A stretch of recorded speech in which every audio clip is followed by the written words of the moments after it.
ഉൽപ്പത്തി പുസ്തകം उत्पत्ति की पुस्तक। ആദ്യത്തെ ദിവസം ഞാൻ തുടങ്ങിയതും അവിടെ ആണെന്നാണ് എൻ്റെ വിചാരം. पहले दिन मैंने आरंभ भी वहीं से किया था. വേഗത്തിൽ പോകണം. जल्दी जल्दी हम देखेंगे. 10 പോയിന്റ് പറയാനുണ്ട്. 10 पॉइंट मुझे आपसे शेयर करना है. ദൈവം എഴുതിയെടുക്കേണ്ടിയവർക്ക് എഴുതിയെടുക്കാം. आप लोग लिख सकते हैं ये. ദൈവം അബ്രഹാമിന് 10 പ്രാവശ്യം പ്രത്യക്ഷപ്പെട്ടു, സംസാരിച്ചു. परमेश्वर 10 बार इब्राहिम के सामने प्रत्यक्ष हुआ, उससे बात की. 10 കൂടുതൽ പ്രാവശ്യം സംസാരിച്ചു കാണും. हो सकता है कि 10 से अधिक बार परमेश्वर ने उससे बात की हो. പക്ഷേ രേഖപ്പെടുത്തിയിരിക്കുന്നത് 10 പ്രാവശ്യമാണ്. लेकिन बाइबल में सिर्फ 10 बार इसका जिक्र किया गया है. അപ്പോൾ ഈ 10 സന്ദേശം ദൈവം അബ്രഹാമിനോട് പറഞ്ഞത് 10 കാര്യങ്ങൾ പറയാൻ ആഗ്രഹിക്കുകയാണ്. परमेश्वर ने इब्राहिम से जो 10 बातें कही वो मैं आज आपसे बांटना चाहता हूँ.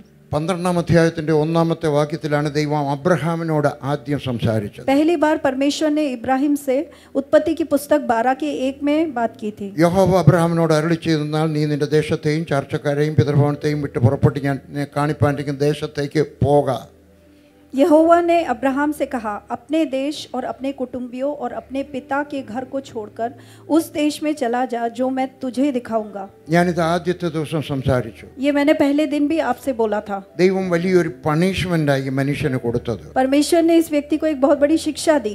അറിയാൻ വയ്യാത്ത ഒരു ദേശത്തേക്ക് പോകണം. एक ऐसी जगह पे जाने को बोला जहाँ उसके जानता भी नहीं है. ലോകത്തിലെ സുബോധമുള്ള ഒരു മനുഷ്യനും ചെയ്യാത്ത ഒരു കാര്യം അബ്രഹാം അനുസരിച്ചു.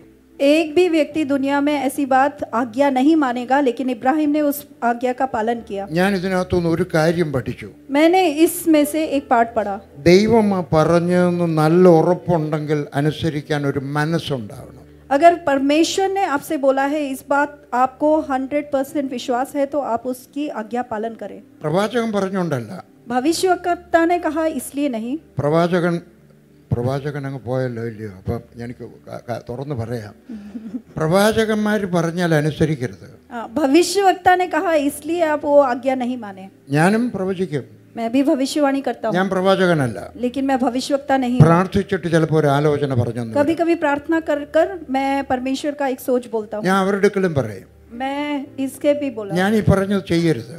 मैं उन लोगों से भी कहता हूँ जो मैं बोल रहा हूँ मत करना. ഇത് പൊതിഞ്ഞു കെട്ടി അലമാരി വെച്ചേര്. इसको जो मैं बोल रहा हूँ इसको बांध कर अलमारी के अंदर रख देना. എപ്പോഴെങ്കിലും സംഭവിക്കുവാണെങ്കിൽ ഓർത്തണോ ഇത് ദൈവം പറഞ്ഞാൽ. और जो मैंने बोला अगर हो गया बाई चांस तो फिर आप मुझे बताना. നിങ്ങൾ അനുസരിക്കാതിരുന്ന ദൈവം പിണങ്ങുമോ? अगर आपने आज्ञा नहीं पालन की तो क्या परमेश्वर गुस्सा होंगे? ഇല്ല, പിണങ്ങത്തില്ല. नहीं, परमेश्वर गुस्सा नहीं होगा. നിങ്ങൾ ദൈവത്തിൻ്റെ ഒക്കെ പറഞ്ഞാൽ മതി. आप परमेश्वर से कहना, ദൈവമേ നീ പറഞ്ഞിട്ടുണ്ട് 2-3 സാക്ഷികളാൽ എല്ലാം ഉറപ്പ് വരും. परमेश्वर आपने कहा है 2 या 3 गवाहों के बोली के कारण उस कथन को स्थापित किया जाएगा. ഒരു സാക്ഷി കിട്ടി. एक मेरे को गवाह मिला है. ഇത് നിന്റെ ഇഷ്ടമാണെങ്കിൽ എനിക്ക് വേറൊരു സാക്ഷിയോട് ഉണ്ടാവും. अगर ये आपकी इच्छा है तो मुझे एक दूसरा गवाह भी मिलना चाहिए. മൂന്നാമതൊരു സാക്ഷി എൻ്റെ ഹൃദയത്തിനകത്തായി. और तीसरा गवाह मेरे हृदय के अंदर होना चाहिए. നമ്മളത് തിരസ്കരിക്കുവാണോ? क्या आप उसका तिरस्कार कर रहे हैं? അല്ല, ദൈവം പറഞ്ഞ വ്യവസ്ഥയിൽ ദൈവത്തോട് ആവശ്യപ്പെടുക. परमेश्वर ने जो व्यवस्था बनाई है हम उसी अनुसार चल रहे हैं. അപ്പോൾ വളരെ ശ്രദ്ധിച്ചു വേണം. പ്രവാചകന്മാർ ഞാൻ പ്രവാചകന്മാരെ ആദരിക്കുന്ന കൂട്ടത്തിലാകട്ടോ. मैं भविष्यवक्ताओं का बहुत आदर करता हूँ, लेकिन उसी के साथ मैं आपको पढ़ाना चाह रहा हूँ कि हर അപ്പോൾ ദൈവം അബ്രഹാമിനോട് പറഞ്ഞു ഇവിടെ വിട്ടുമെച്ച് അങ്ങ് പോകാൻ പറഞ്ഞു. परमेश्वर ने इब्राहिम से आज्ञा दी कि तुम अपना देश छोड़कर चले जाओ. പ്രവാചകനോട് അല്ല പറഞ്ഞ, ദൈവം നേരിട്ട് പറഞ്ഞു. परमेश्वर ने भविष्यवक्ताओं के द्वारा नहीं कहा बल्कि आमने सामने उससे कहा. ഇന്നത്തെ കാലത്ത് അങ്ങനെ ദൈവം നേരിട്ട് പറയുന്നില്ല. आज के दिनों में परमेश्वर सामने आकर नहीं कहता है. ഞാൻ ഇന്ന് വരെ ദൈവത്തിന്റെ ശബ്ദം നേരിട്ട് കേട്ടിട്ടില്ല. मैंने आज तक परमेश्वर की आवाज अपने सामने नहीं सुनी है. ചിലർക്ക് അതിനുള്ള ഭാഗ്യം ഉണ്ടായിട്ടുണ്ട്. कुछ लोगों को उसका भाग्य सौभाग्य मिला है. കെന്നത്ത് ഹാഗിൻ എന്ന് പറഞ്ഞ ഒരു ദൈവദാസൻ 9 പ്രാവശ്യം യേശുവിനെ കണ്ടു. केनेथ हागिन नाम के एक परमेश्वर के दास ने 9 बार यीशु को देखा है. ജോൺ ഓസ്റ്റിൻ 3 പ്രാവശ്യം കണ്ടു. जोएल ऑस्टिन 3 बार देखा. जॉन ऑस्टिन ने 3 बार देखा. ജോയലിന്റെ അപ്പൻ ജോൺ. जॉन ऑस्टिन ने 3 बार देखा. ദിനകരൻ പല പ്രാവശ്യം കണ്ടു. ब्रदर दिनकरन ने बहुत बार यीशु को देखा। അതൊക്കെ ഒരു വലിയ ഭാഗ്യമാണ്. ये एक सौभाग्य है। എനിക്ക് ആ ഭാഗ്യം ഉണ്ടായിട്ടില്ല. मेरे जीवन में वो सौभाग्य नहीं मिला, പക്ഷെ എൻ്റെ ഹൃദയത്തിൽ സംസാരിച്ചിട്ടുണ്ട്. लेकिन मेरे हृदय में परमेश्वर ने मुझसे बातचीत की। അന്നേരവും ഞാൻ അനുസരിക്കത്തില്ല. लेकिन तब भी मैं उसका आज्ञा पालन नहीं करता। എൻ്റെ തോന്നലാണോ പിശാചാണോ എന്ന് എങ്ങനെ അറിയാം? हाँ, वो मेरी सोच है या फिर शैतान ने मेरे मन में डाला है, ये कैसे पता चलेगा? പിശാചിന് സംസാരിക്കാൻ കഴിയും. शैतान भी हमसे बात कर सकता है।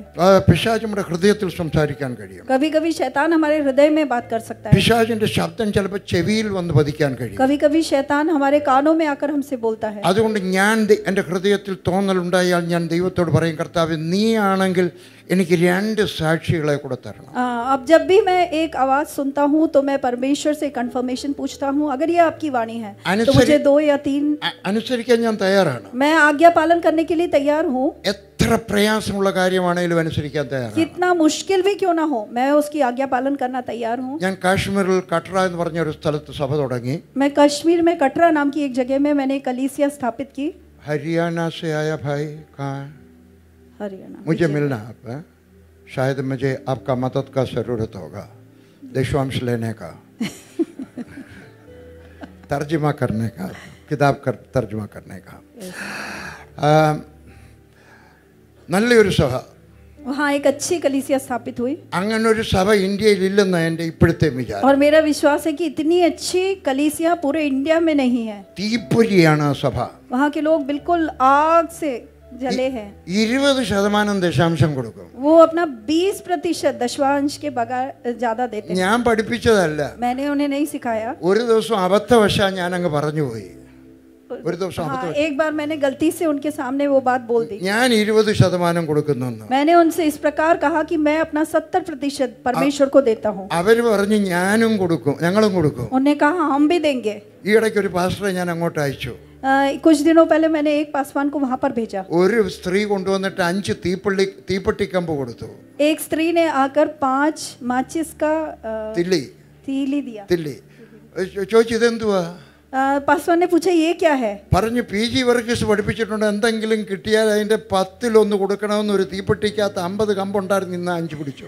सो उसने कहा कि मेरे पास एक माचिस था, उसमें से 10वां अंश मैंने लाकर पासवान को दिया है। തീപ്പൊരി പറക്കുന്ന സഭ, वो लोग इतना अधिक परमेश्वर में शक्त है। 20% ദശാംശം കൊടുക്കുന്ന സഭ, वो अपना 10वां अंश से भी अधिक 20% देते हैं। വിശ്വാസികൾ അങ്ങോട്ടും ഇങ്ങോട്ടും പോയി സുവിശേഷം പ്രസംഗിക്കുന്ന സഭ, और हर विश्वासी यहाँ वहाँ जाकर सुसमाचार सुनाने वाला व्यक्ति, ഉച്ചയ്ക്ക് എല്ലാവരും ചാക്ക് വിരിച്ച് 2 മണിക്കൂർ പ്രാർത്ഥിക്കുന്ന സഭ, और दोपहर को सब लोग बोरी डालकर वहाँ प्रार्थना करते हैं। ദൈവം എൻ്റെ ഇത് 1/4 ഏക്കർ ഭൂമി, 1/4 ഏക്കർ, 1/4 एकड़ भूमि, 1/4 ഏക്കർ ഭൂമി, 1/4 एकड़ भूमि, और 2 ലക്ഷം രൂപ ബാങ്കിൽ.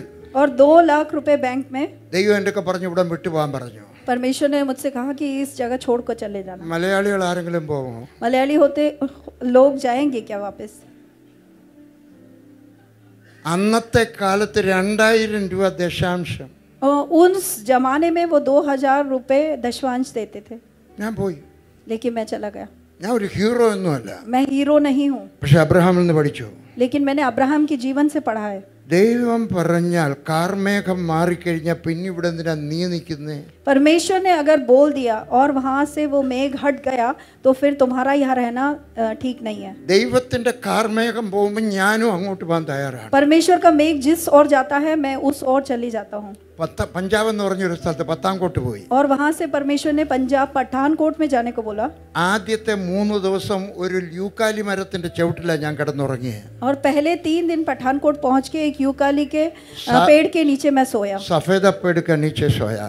കാരണം എനിക്കൊരു മുറി എടുക്കാൻ വാടക കൊടുക്കാൻ പൈസ ഇല്ലായിരുന്നു. क्योंकि मेरे पास एक कमरा किराए पे लेने के लिए पैसा नहीं था। പക്ഷേ 3 വർഷം കഴിഞ്ഞപ്പോഴത്തേക്ക് എനിക്ക് 4 ഏക്കർ ഭൂമിയായി. लेकिन 3 साल के पश्चात मुझे 4 एकड़ जमीन मिली 13 മുറിയുടെ ഒരു ബൈബിൾ കോളേജായി. और 13 कमरे वाला एक बाइबल कॉलेज तैयार हुआ 4 മുറിയുടെ വീടായി. और 4 कमरे वाला घर हो गया। പിന്നെ റോഡിൽ കൂടെ നടക്കുമ്പോൾ വയസ്സന്മാർ എഴുന്നേറ്റ് എന്ന് പറയും, ബ്രാഹ്മണർ പറയും, പാതിരി സാബ് നമസ്കാർ. और जब मैं वहाँ रास्ते से चलकर जाता हूँ तो वहाँ के ब्राह्मण लोग उठकर खड़े होकर मुझसे कहते हैं पादरी साहब नमस्कार. ഒരു ദിവസം ഞാൻ റോഡിൽ കൂടെ പോവാ.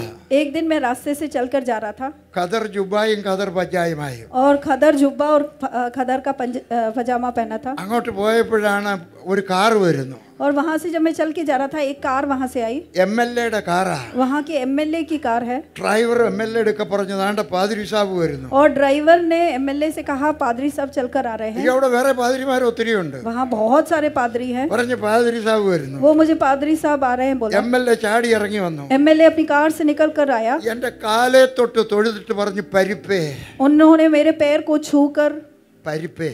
परिपे ആ പരിപ്പേ എന്ന് പറഞ്ഞാൽ കാലേ തൊട്ട് തൊഴുത് വന്നിക്കുന്നു എന്നാണ് അതിന്റെ അർത്ഥം. पैर छूकर मेरा उन्होंने आशीर्वाद लिया. പയർപ്പേ അതാണ് അതിന്റെ അർത്ഥം. पैर पे ആ പരിപ്പേ എന്ന് അവർ പറയുന്നത്. ओके परिपे.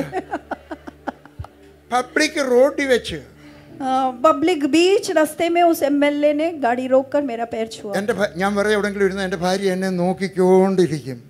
मेरी पत्नी जब ये देखती है दूर से അങ്ങനെ നോക്കിയിരിക്കുന്നത് കാരണം അവൾക്ക് ഷുഗർ പിടിച്ചു. പഞ്ചാര അടിച്ചടിച്ചടിച്ച്. वो देख देख कर मुझे इस प्रकार देख देख कर उनको शुगर हो गया. അപ്പം മാസത്തിലൊരിക്കൽ പോയിട്ട് ബ്ലഡ് ഷുഗർ നോക്കണം. और महीने में एक बार जाके अपना ब्लड शुगर टेस्ट करते हैं. എന്റെ ഭാര്യയ്ക്ക് പോകണ്ട. मेरी पत्नी नहीं जाती. ഡോക്ടർ വീട്ടിൽ വന്നിട്ട് ഹിന്ദു ഡോക്ടർ വീട്ടിൽ വന്നിട്ട് ബ്ലഡ് എടുത്തോണ്ട് പോകും. मेरी पत्नी वहाँ हॉस्पिटल नहीं जाती. डॉक्टर घर पे आकर उनका ब्लड लेकर जाता है. ഹിന്ദുക്കളുടെ വീട്ടിൽ കല്യാണത്തിന്റെ തലേ ദിവസം എന്നെ വിളിച്ച് പ്രാർത്ഥിപ്പിക്കും. और हिंदू लोग अपने घर में उनके घर में विवाह है तो उसके पूर्व दिन मुझे बुलाकर प्रार्थना करवाते हैं. വലിയ പണക്കാര്. वो बहुत अमीर लोग हैं वहाँ के धनवान लोग. ദൈവം എൻ്റെ ഒക്കെ പറഞ്ഞു ഇവിടെ വിട്ടുമച്ച് ഡൽഹിക്ക് പോകാൻ പറഞ്ഞു. और जब मैं वहाँ पे इस प्रकार स्थापित हुआ तो परमेश्वर ने कहा इसे छोड़कर ഇത് दिल्ली കേട്ട जाना. തഹസീൽദാർ പറഞ്ഞു നിങ്ങൾ പോകത്തില്ല. और वहाँ के तहसीलदार ने कहा तुम यहाँ से नहीं जाओगे. നിങ്ങളുടെ സിംഹാസനം ഇവിടെ ഉറച്ചു. हाँ आपका सिंहासन यहाँ पे स्थापित हो गया है. 4 ഏക്കർ ഭൂമി. 4 एकड़ भूमि. നാട്ടിൽ മാന്യത. और बहुत लोग आपका मान करते हैं. ആര് പോവും? कौन जाएगा ये सब छोड़. അബ്രഹാം എൻ്റെ ഒക്കെ പറഞ്ഞു. इब्राहिम के बारे में क्या कहा. ദൈവം പറയുന്നത് പ്രയാസമാണെങ്കിൽ ഇട്ടിട്ട് പോടാ. परमेश्वर ने जो कहा है वो मुश्किल है तो भी छोड़कर जाना. ഡൽഹി എനിക്ക് ഇഷ്ടമില്ലാത്ത സ്ഥലമാണ്. दिल्ली एक ऐसी जगह है जो मेरे को बिल्कुल नहीं पसंद. ഞാൻ കേരളത്തിലെ കുഗ്രാമത്തിൽ വളർന്നതാണ്. मैं केरला के एक छोटे ग्राम में पैदा हुआ था. അതുപോലത്തെ കുഗ്രാമം ഇല്ല കേരളത്തിൽ. वहाँ से इतना छोटा एक ग्राम केरला में नहीं है. എനിക്ക് ഫ്രീ ഓക്സിജൻ കിട്ടുന്ന പ്യൂർ ഓക്സിജൻ കിട്ടുന്ന ഗ്രാമങ്ങളാണ് ഇഷ്ടം. मुझे ऐसा गांव अच्छा लगता है जहाँ पे अच्छा शुद्ध हवा मिले. ദൈവം പറഞ്ഞു ഡൽഹിക്ക് പോകാൻ. परमेश्वर ने कहा दिल्ली में जाने के लिए. എൻ്റെ ഭാര്യ ആദ്യത്തെ ദിവസം ഞാൻ പട്ടാളത്തിലാണ്. ഡൽഹി വന്നതിൻ്റെ അന്ന് 5-6 ആണുങ്ങൾ ലില്ലിയെ ബസ്സിനകത്തിട്ട് ചെയ്യാവുന്നതെല്ലാം ചെയ്തു.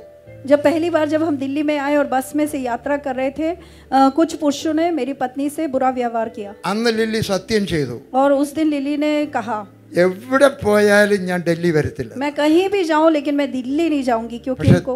ദൈവം പറഞ്ഞു ഡൽഹിക്ക് പോകാൻ. लेकिन परमेश्वर ने कहा नहीं तुम दिल्ली जाना. ഞാൻ ദൈവത്തിൻ്റെ ഒക്കെ വാദിച്ചു. मैंने परमेश्वर से वाद विवाद किया. ഭോപ്പാലിപ്പം നാഗ്പൂരിപ്പം റായ്പൂരിപ്പം. भोपाल में जाऊंगा, नागपुर जाऊंगा, रायपुर जाऊंगा. ദൈവം പറഞ്ഞു ഇല്ല ഇല്ല ഇല്ല ഡൽഹിക്ക് പോകണം. परमेश्वर ने कहा नहीं तुम दिल्ली में जाओ. ഞാൻ ഡൽഹിക്ക് പോയി. मैं दिल्ली की ओर गया. ഞാൻ ഒരു ഹീറോ അല്ല. मैं एक हीरो नहीं हूँ. പക്ഷേ എൻ്റെ ഹീറോ ആയ അബ്രഹാം എൻ്റെ ഒക്കെ പറഞ്ഞു ദൈവം പറഞ്ഞെങ്കിൽ പോണം. लेकिन मेरे हीरो इब्राहिम ने मुझे इस प्रकार सिखाया अगर परमेश्वर ने कहा है तो मुझे जाना है. ദൈവം നിങ്ങളോട് എന്തെങ്കിലും പറഞ്ഞാൽ അനുസരിക്കണമെന്ന ദൈവത്തിൻ്റെ കൽപ്പന അബ്രഹാമിന് വന്നപ്പോൾ അബ്രഹാം അനുസരിച്ചതുപോലെ അബ്രഹാം എന്നെയും പഠിപ്പിച്ചു. सब परमेश्वर की आज्ञा इब्राहिम के पास आई. उसने परमेश्वर की आज्ञा मानी और उन्हीं के जीवन से मैंने सीखा अगर परमेश्वर आपसे एक बात कहता है तो आपको परमेश्वर की आज्ञा का पालन करना चाहिए. രണ്ടാമത്തെ ശബ്ദം. दूसरी बात 13-ാമത്തെ അധ്യായം 13वां अध्याय 13-ന്റെ 14, 15, 16, 17. उसका 14 से लेकर 17 तक. ദൈവം അബ്രഹാമിൻ്റെ ഒക്കെ പറഞ്ഞു परमेश्वर ने इब्राहिम की ओर कहा. നീ തല പൊക്കി കിഴക്കോട്ടും വടക്കോട്ടും തെക്കോട്ടും വടക്കോട്ടും ഒക്കെ നോക്കിയാ. और परमेश्वर ने कहा आंख उठाकर तू उत्तर दक्षिण पूर्व पश्चिम चारों ओर दृष्टि कर. ഈ കാണുന്ന സ്ഥലം ഒക്കെ ഞാൻ നിനക്ക് തരാം. ये चारों ओर जो जगह देख रहा है वो मैं तुझे दे दूंगा. നീ കാണുന്ന ഈ സ്ഥലത്തൊക്കെ ഒന്ന് കാല് വെച്ച് നടക്കണം. और ये जो जगह मैं दिखा रहा हूँ तू अपना पैर लगाकर उस पर चल. ഈ നീ കാല് വെക്കുന്ന സ്ഥലമൊക്കെ ഞാൻ നിനക്ക് തരാം. जहाँ भी तेरा पैर जाएगा उन सारी जगहों को मैं तुझे दे दूंगा. പാസ്റ്റർമാരുടെ ഒക്കെ പറയുകയാണ് मैं पासवानों से कह रहा हूँ, ദൈവമക്കളുടെയൊക്കെ പറയുകയാണ്, मैं विश्वासियों से मैं कह रहा हूँ, നിങ്ങൾക്ക് കാണാൻ ഒക്കുന്നത് മാത്രമേ ദൈവത്തിന് തരാനൊക്കത്തുള്ളൂ. आप जितना देखते हो उतना मात्र परमेश्वर आपको दे सकते हैं. നിങ്ങൾ കാണുന്നതിന് മുമ്പേ കണ്ടെങ്കിൽ you have to see it before you see it, otherwise you will never see it. देखने से पहले उसको देखना चाहिए, नहीं तो नहीं प्राप्त कर सकते. കാണണം, उसको देखना है, दर्शन करना है, കാണണം, देखना चाहिए. നിന്റെ മക്കളുടെ ഭാവി കാണണം, आप अपने बच्चों का भविष्य आपको पहले से देखना है, നിന്റെ സഭയുടെ ഭാവി കാണണം, अपनी कलीसिया का भविष्य आपको पहले से देखना है, എന്നിട്ട് അതിലൊക്കെ കാല് വെച്ച് നടക്കണം. और उसके ऊपर अपना पैर लगाकर आपको चलना है. ഈ സഹോദരന്മാർ വന്നിരിക്കുന്ന ഗ്രാമങ്ങളിലൊക്കെ ഞാൻ പോയിട്ടുള്ളതാണ്, ये जो भाई लोग जिन जिन गांवों से आए हैं उन सारी जगहों में मैं गया हूँ, നടന്നു പോയിട്ടുള്ളതാണ്. मैं पैदल गया हूँ. നിങ്ങൾ നടക്കണം. आप भी चलना. പാസ്റ്റർമാരുടെ പറയാം, വിശ്വാസികളുടെ വീടിന്റെ വാതിൽക്ക് പോയി നടക്കണം. विश्वासियों के घर के दरवाजे पे जाकर वहां पर चलना. അവരുടെ വരാന്ത കയറി നിൽക്കണം. उनके वरांदों में पैर लगाना. അവർ ഗെറ്റ് ഔട്ട് അടിച്ചാൽ അവിടെ നിന്നുകൊണ്ട് പ്രാർത്ഥിച്ചിട്ട് പോകണം. अगर कोई भी आपको गेट आउट निकल जाने को बोलता है, वहां भी आप प्रार्थना करके ही निकलना. ഞാൻ കഴിഞ്ഞ മാസം മദർ തെരേസയുടെ സ്ഥലം കാണാൻ പോയിരുന്നു. पिछले महीने में मदर टेरेसा का जगह देखने गया था. അന്നേരം ഞാൻ അവരുടെ ഒരു കഥ വായിച്ചു. और वहां पर मैंने उनके बारे में एक कथा पढ़ी. പണ്ടും വായിച്ചതാ, പിന്നെ ഒന്നുകൂടെ വായിച്ചു. पहले भी पढ़ी है, लेकिन मैंने उस दिन फिर से पढ़ी. മദർ തെരേസയുടെ അവിടെ പട്ടിണിയായിരുന്നു ഒരു ദിവസം. एक दिन मदर टेरेसा भूखी थी. 10-15 പിള്ളേരെയും വിളിച്ചുകൊണ്ട് അവർ തെണ്ടാനായിട്ട് പോയി. 15 बच्चों को लेकर वो रास्ते में निकल गई भीख मांगने के ഒരു लिए. വലിയ കടക്കാരന്റെ ഒക്കെ ചെന്ന് പറഞ്ഞു. एक बहुत बड़े दुकानदार से उन्हें याचना അയാൾ की. അരിയുടെ ഒക്കെ കച്ചവടക്കാരനാണ്. वो बहुत सारा चावल बेचता है. പറഞ്ഞു, ഞാൻ എൻ്റെ ഈ കുഞ്ഞുങ്ങൾ പട്ടിണിയാ, വല്ലതും തരണേ. मैं और मेरे बच्चे भूखे हैं, हमें कुछ तो खाने के लिए देना. അയാൾ കാർക്കിച്ച് തുപ്പിക്കൊടുത്തു. उन्होंने अपने हाथ में थूक दिया और वो उसको दे दिया. അവരത് സാരിയിലോട്ട് തുടച്ചിട്ട് പറഞ്ഞു, എനിക്കുള്ളത് തന്ന് ഇനി ഈ കുഞ്ഞുങ്ങൾക്കുള്ളത് കൊടുത്താൽ. उन्होंने कहा कि हाँ, ये इससे तो मेरा पेट हो जाएगा, लेकिन मेरे बच्चों के लिए आप कुछ और देना. ആ മനുഷ്യൻ മരിക്കുന്നത് വരെ അന്നു മുതൽ മദർ തെരേസയുടെ സപ്പോർട്ടറായിരുന്നു. और उस दिन से वो व्यापारी मदर टेरेसा जिस दिन तक मरी उस समय तक उसका सपोर्टर था. ഞാൻ അവിടെ നിന്ന് കരഞ്ഞു. मैं वहाँ खड़ा होकर रो. ആളുകൾ വിചാരിക്കും ഞാൻ കത്തോലിക്കനായിട്ട് കരഞ്ഞാന്ന്. लोगों ने सोचा मैं कैथलिक होने के कारण रोया हूँ. ഞാനും അതുപോലെ പറഞ്ഞു, मैं भी उसी प्रकार कहा, കർത്താവേ ഇന്ത്യയിലെ ഗ്രാമങ്ങളിലേക്ക് എന്നെ അയക്കണം. परमेश्वर मुझे इंडिया के गाँव में भेजना. ഞാൻ പോകുന്ന ഗ്രാമങ്ങളിലൊക്കെ സഭകൾ ഉണ്ടാവണം. और जिस भी गांव में मैं जाऊं वहां सभा स्थापित हो. ഈ മനുഷ്യനെ എന്നെ പഠിപ്പിച്ചത് അബ്രഹാം. अब्राहम के जीवन के द्वारा मैंने ये सीखा. നീ കാണാത്തത് കാണണം, जो आपको अभी नहीं दिख रहा उसको विश्वास की आंखों से देखना है. എന്നിട്ട് അതിന്റെ പുറത്തുള്ള കാല് വെച്ച് നടക്കണം. और उसके ऊपर पैर लगाकर आपको चलना है. പേടിക്കണ്ട, ഞാനൊന്നും ചെയ്യത്തില്ല. ഇടയ്ക്ക് ചിരിപ്പിക്കാനൂടെ നോക്കുക. എൻ്റെ വീട്ടിൽ വലിയൊരു ഇന്ത്യയുടെ പടമുണ്ട്. मेरे घर में भारत का एक बहुत बड़ा नक्शा है. ഇത്രയുള്ള ഈ സ്ക്രീനിൻ്റെ അത്രയുള്ള ഒരു ഇന്ത്യയുടെ പടമുണ്ട്. इस स्क्रीन के उतना बड़ा एक नक्शा. ഞാൻ 3000 രൂപ കൊടുത്ത് തയ്പ്പിച്ചു വെച്ചിരിക്കുക ഇന്ത്യയുടെ പടം. 3000 रुपए देकर मैंने उसको सिलवा कर अपने दीवार पे रखा है. ശനിയാഴ്ച വൈകിട്ട് എൻ്റെ വീട്ടിൽ മിഷൻ സൺഡേ ആണ്, മിഷൻ ഈവനിങ് ആണ്. शनिवार शाम को हमारे घर में मिशंस वीक हम मनाते हैं. കുഞ്ഞുങ്ങൾക്ക് എല്ലാവർക്കും ഉപവാസമാണ്. और उस दिन हमारे घर में उपवास है. എന്നിട്ട് ഞാൻ ആ മാപ്പ് അങ്ങോട്ട് വിരിക്കും തറയിലോട്ട്. और उस मैप को लेकर मैं नीचे फर्श पे बिछा देता हूँ. ഞാൻ എൻ്റെ മക്കളുടെ കൈയും പിടിച്ചുകൊണ്ട് അതിലെ കൂടെ നടക്കും. കേരളത്തിൽ നിന്ന് യേശുവിൻ്റെ നാമത്തിൽ, യേശുവിൻ്റെ നാമത്തിൽ, യേശുവിൻ്റെ നാമത്തിൽ, യേശുവിൻ്റെ നാമത്തിൽ കാശ്മീർ വരെ നടക്കും, ചുറ്റും നടക്കും. मैं और मेरे बच्चे उस नक्शे के ऊपर चलते हैं केरला से, और हर एक संस्थान के ऊपर हम लोग पैर रख कर प्रार्थना करते हैं. എൻ്റെ വീട്ടിലൊരു ഗ്ലോബ് ഉണ്ട്. हमारे घर में एक बहुत बड़ा ग्लोब है. ആ ഗ്ലോബിനകത്ത് അത് കഴിഞ്ഞിട്ട് കൈവെക്കും. और उसके बाद उस ग्लोब पर हम लोग हाथ रखते हैं. മക്കളുടെ ഒക്കെ പറയും, നിങ്ങൾക്ക് ഇഷ്ടമുള്ള ഒരു രാജ്യത്തിന്റെ പുറത്ത് കൈവച്ചാൽ. और हम बच्चों से कहते हैं तुम्हें जो राज्य अच्छा लगता है उस पर तुम लोग हाथ रखो. അവരെല്ലാരും ഓരോ രാജ്യത്ത് കൈവച്ചിട്ട് പ്രാർത്ഥിക്കും. और वो लोग सब एक एक राज्य पे अपना हाथ रख के प्रार्थना करते हैं. അബ്രഹാമാണ് എന്നെ പഠിപ്പിച്ചത്. अब्राहम ने मुझे ये बात നീ सिखाई. കാണാതെ കാണണം. जो दिखता नहीं है उसे विश्वास की आंखों से देखना. ഞാൻ പട്ടണത്തിൽ പ്രവർത്തിക്കുന്ന ആളുകൾ എൻ്റെ ചോദിക്കും, ഡൽഹിയിൽ എത്ര സഭയുണ്ടെന്ന്. लोग मुझसे कहते हैं दिल्ली में कितनी कलीसियाएं हैं. ഒരു സഭ. एक कलीसिया. അതെൻ്റെ ഓഫീസിലുള്ളവർക്കാണ്. और वो हमारे ऑफिस के कर्मचारी. 15,000 സഭകളുണ്ട് ഞങ്ങൾക്ക്. 10,000 से अधिक कलीसिया हमारे पास है. ഒരൊറ്റ മലയാളം സഭയില്ല. एक भी मलयाली कलीसिया नहीं है. ഡൽഹിയിലും ഇല്ല. दिल्ली में भी नहीं है. ഞങ്ങളെ ദൈവം വിളിച്ചത് മലയാളികളോട് സുവിശേഷം പറയാനല്ല. हमें परमेश्वर ने मलयाली लोगों से सुसमाचार सुनाने के लिए नहीं बुलाया है. ഒരു ദിവസം ഞാൻ വിമാനത്തിലിരിക്കുകയാണ്. एक दिन मैं प्लेन में बैठा हुआ था. അതിനകത്ത് ഞാൻ ഒറീസയിലും ആന്ധ്രയുടെയും ബോർഡറിലുള്ള കൂയി എന്ന് പറഞ്ഞ ഒരു ജാതിക്കാരെ പറ്റി കേട്ടു. वहाँ पर मैंने प्लेन में गोई नाम के एक कोई नाम के KUI कोई. അവരുടെ എല്ലാം മുഖത്തിങ്ങനെ പച്ച കുത്തിയിട്ടുണ്ട്. मैंने देखा कि उनके मुंह में गोदा हुआ है. ഞാൻ ആദ്യമായിട്ടാണ് കാണുന്നത്. मैंने पहली बार देखा एक व्यक्ति के मुंह में ऐसा गोदना. ഞാൻ എൻ്റെ ലീഡറിന്റെ ഒക്കെ പറഞ്ഞു. मैंने अपने अगुवे से कहा എനിക്ക് അവരുടെ ഒക്കെ പോണം. मेरे को इन लोगों के पास जाना है. അയാൾ പറഞ്ഞു വലിയ പ്രയാസമാണ്. उन्होंने कहा बहुत ही मुश्किल है. ഞാൻ പറഞ്ഞു പ്രയാസമാണെങ്കിൽ എൻ്റെ യേശു പറഞ്ഞു ഗോ ആൻഡ് പ്രീച്ച്, അങ്ങനെയാണെങ്കിൽ ഗോവാൻ ഒക്കും. हाँ, सो उन्होंने कहा मुश्किल है, लेकिन मैंने कहा यीशु ने कहा है, इसलिए मैं उनके पास जरूर जाऊंगा. ലോകത്തിന്റെ അറ്റത്തോളം പോകാൻ പറഞ്ഞെങ്കിൽ പോകാൻ ഒക്കും. अगर पृथ्वी के छोर तक जाने की आज्ञा दी है तो उसका मतलब हम वहां जा सकते हैं. ദൈവം ഒരു വാതിൽ ഒരുക്കി. परमेश्वर ने एक दरवाजा खोला. ഞങ്ങൾ ജീപ്പേക്ക് हम लोग जीप में चढ़ के गए ജീപ്പ് പോകുന്നിടം വരെ ചെന്നു. और जीप वहां जहां तक जा सकती थी वहां तक पहुंचे. എന്നിട്ട് നടക്കാൻ തുടങ്ങി. उसके बाद हम लोग चलने लगे. നടക്കുന്ന ക്ഷീണിക്കാത്ത ഒരു ശരീരമാണ് ദൈവം എനിക്ക് തന്നിരിക്കുന്നത്. परमेश्वर ने मुझे ऐसा एक शरीर दिया है जो चल चल कर भी नहीं थकते हैं. നടക്കാൻ തുടങ്ങി. मैं चलने लगा. ഞങ്ങൾ 6-7 പേരുണ്ട്. हम लोग 6-7 लोग हैं. മുംബൈ പോകുന്ന ഒരു മനുഷ്യൻ വിളിക്കും, ഇടയ്ക്കിടയ്ക്ക് വിളിക്കും ഓയ്. जो सबसे आगे हमारी अगुवाई कर रहा है वो बीच बीच में ओय बुलाएगा. ഏറ്റവും പുറകിലുള്ള ആളും പറയും ഓയ്. जो लास्ट उसमें है वो भी बोलेगा ओय. എനിക്കൊരു സംശയം. मुझे एक शक हुआ. ഇവർ വല്ലതും സിഗ്നൽ അയക്കുമോ, അതാണ്ടാ നല്ല തടിയുള്ള ഒരുത്തം വരുന്ന തട്ടിയാൽ 5-6 ദിവസത്തേക്ക് കറിയാകുമെന്ന് പറയുവാണോ? अब मुझे लगा कि ये लोग आपस में कोई सिग्नल दे रहे हैं क्या, एक मोटा ताजा व्यक्ति आ रहा है, इसको खाकर 2-3 दिन का आहार हो जाएगा. 2 മണിക്കൂർ കഴിഞ്ഞ് ഒരു തോടിന്റെ അവിടെ വന്നപ്പോൾ ഞങ്ങൾ ബ്രേക്ക്ഫാസ്റ്റ് കഴിക്കാനിരുന്നു. 2 घंटे तक चलने के बाद हम एक झील के पास आए और वहाँ पर ब्रेकफास्ट खाया. തോട്ടിൽ നിന്ന് വെള്ളവും കുടിക്കാം, ബ്രേക്ക്ഫാസ്റ്റും കഴിക്കാം. वहाँ से हमने खाना खाया और उस झील से पानी पिया. ദൈവത്തിന്റെ കൃപ കൊണ്ട് ഞാൻ എവിടുന്ന് വെള്ളം കുടിച്ചാലും എനിക്ക് ഇന്ന് വരെ അസുഖം ഉണ്ടായിട്ടില്ല.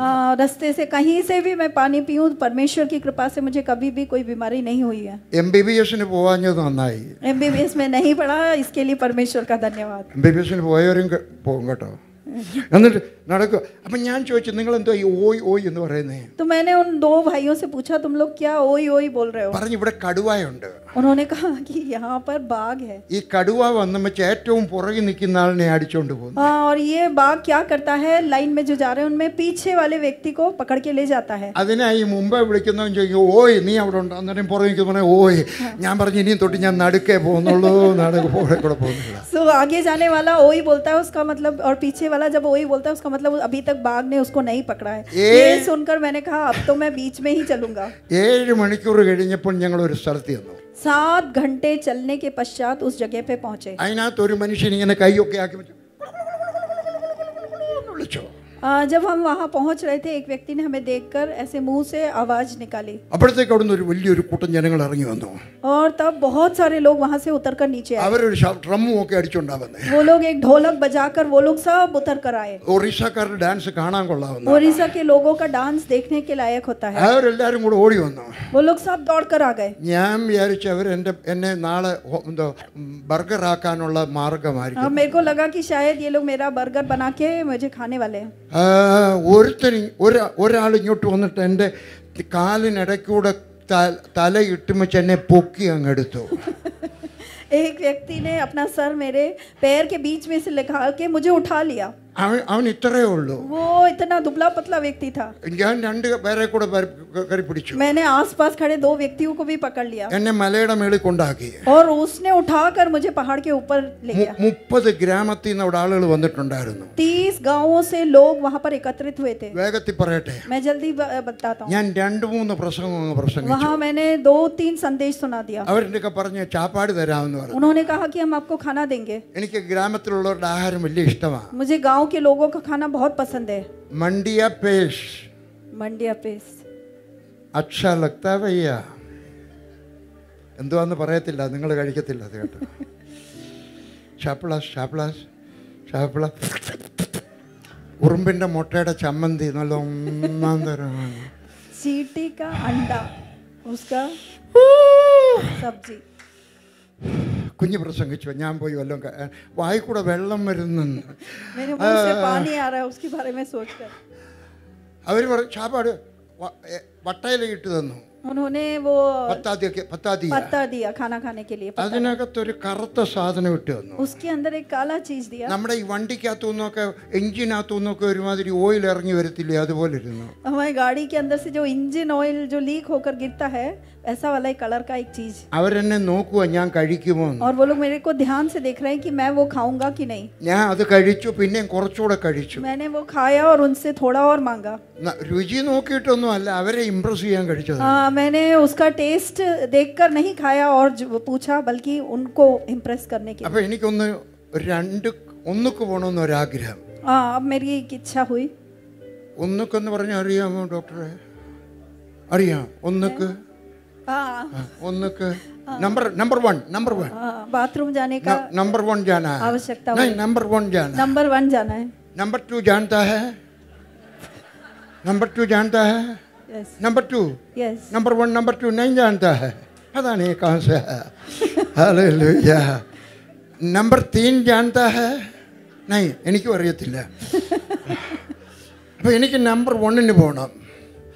ഞാൻ ഒരാളുടെ ചോദിച്ചു എവിടെ നമ്പർ 1 പോകുന്നേ? मैंने उनसे पूछा कि वॉशरूम कहाँ है। പറഞ്ഞു ഇതിനപ്പുറത്ത് ലേഡീസ്, ഇതിനിപ്പുറത്ത് ജെൻസ്, ഇവിടെ പുരുഷന്മാരാണ്. ഏതെങ്കിലും മരത്തിന്റെ പുറകിൽ പോയി സാധിച്ചു. उन्होंने कहा कि राइट साइड का लेडीज के लिए, लेफ्ट साइड का पुरुषों के लिए, किसी भी पेड़ के पीछे आप जा सकते हैं। ഞാൻ അവിടെ പോയി കാര്യം സാധിച്ചു. और वो कार्य करके मैं लौट आया। അടുത്ത ദിവസം രാവിലെ നമ്പർ 1 2 പോയി സ്ത്രീകളുടെ അവിടെ പോയി. और वहाँ अगले दिन सुबह भी मैं गया।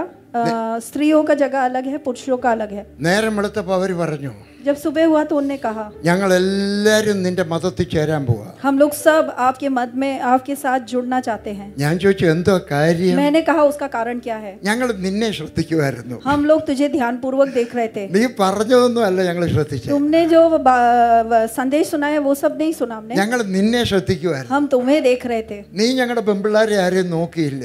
तुमने हमारी लड़कियों को नहीं देखा। മറ്റിവിടെ ചില ഗവൺമെന്റ് ഓഫീസേഴ്സ് ഒക്കെ വരും. जब यहाँ पे गवर्नमेंट ऑफिसर्स आते हैं, അവരുടെ എല്ലാം നോട്ടം ഞങ്ങളുടെ പെമ്പിള്ളാരെയാ. वो हमेशा आकर हमारी बेटियों को देखते हैं बुरी नजर से। ഞങ്ങളുടെ പെമ്പിള്ളാര് നമ്പർ 1 പോയപ്പോഴും നീ നോക്കിയില്ല. जब हमारी बेटियां नंबर 1 के लिए जा रही थी, तुमने उन्हें नहीं देखा। നിന്റെ ദൈവം നല്ല ദൈവമാണ്. तुम्हारा परमेश्वर अच्छा അതുകൊണ്ട് परमेश्वर है, നിന്റെ ദൈവം എന്റെയും ദൈവമാണ്. और इसलिए तुम्हारा परमेश्वर हमारा परमेश्वर है। ആളുകൾ നിങ്ങളെ ശ്രദ്ധിക്കുകയാണ്. लोग आपको देख रहे हैं, ഹിന്ദുക്കൾ നിങ്ങളെ ശ്രദ്ധിക്കുകയാണ്. हिंदूस आप लोग को देख रहे हैं। നിങ്ങളുടെ സാക്ഷ്യം തിളക്കമുള്ളതായിരിക്കണം. आपकी गवाही चमकने वाली होनी थी। നിങ്ങൾ കാശ്മീരിൽ പോയി ചോദിക്കാൻ, എന്നെ പറ്റി ചോദിക്കാൻ, എൻ്റെ ഭാര്യയെ പറ്റി ചോദിക്കാൻ. अगर आप कश्मीर में जाकर मेरे बारे में, मेरी पत्नी के बारे में पूछेंगे। ക്രിസ്ത്യാനികളുടെ ഇടയിലല്ല ഞങ്ങൾ താമസിച്ചത്. हम लोग मसीही लोगों के साथ नहीं रहे थे। പഞ്ചാബിൽ പോയി താമസിക്കാൻ ഡൽഹിയിൽ വന്ന് ചോദിക്കാൻ. पंजाब में हम लोग जहाँ ठहरे थे, दिल्ली में ठहरे थे। हरियाणा भाई, मैं हरियाणा में रहता हूँ, गुड़गांव में रहता हूँ, ठीक है, दिल्ली बोलता हूँ लेकिन है हरियाणा वाला, हरियाणी.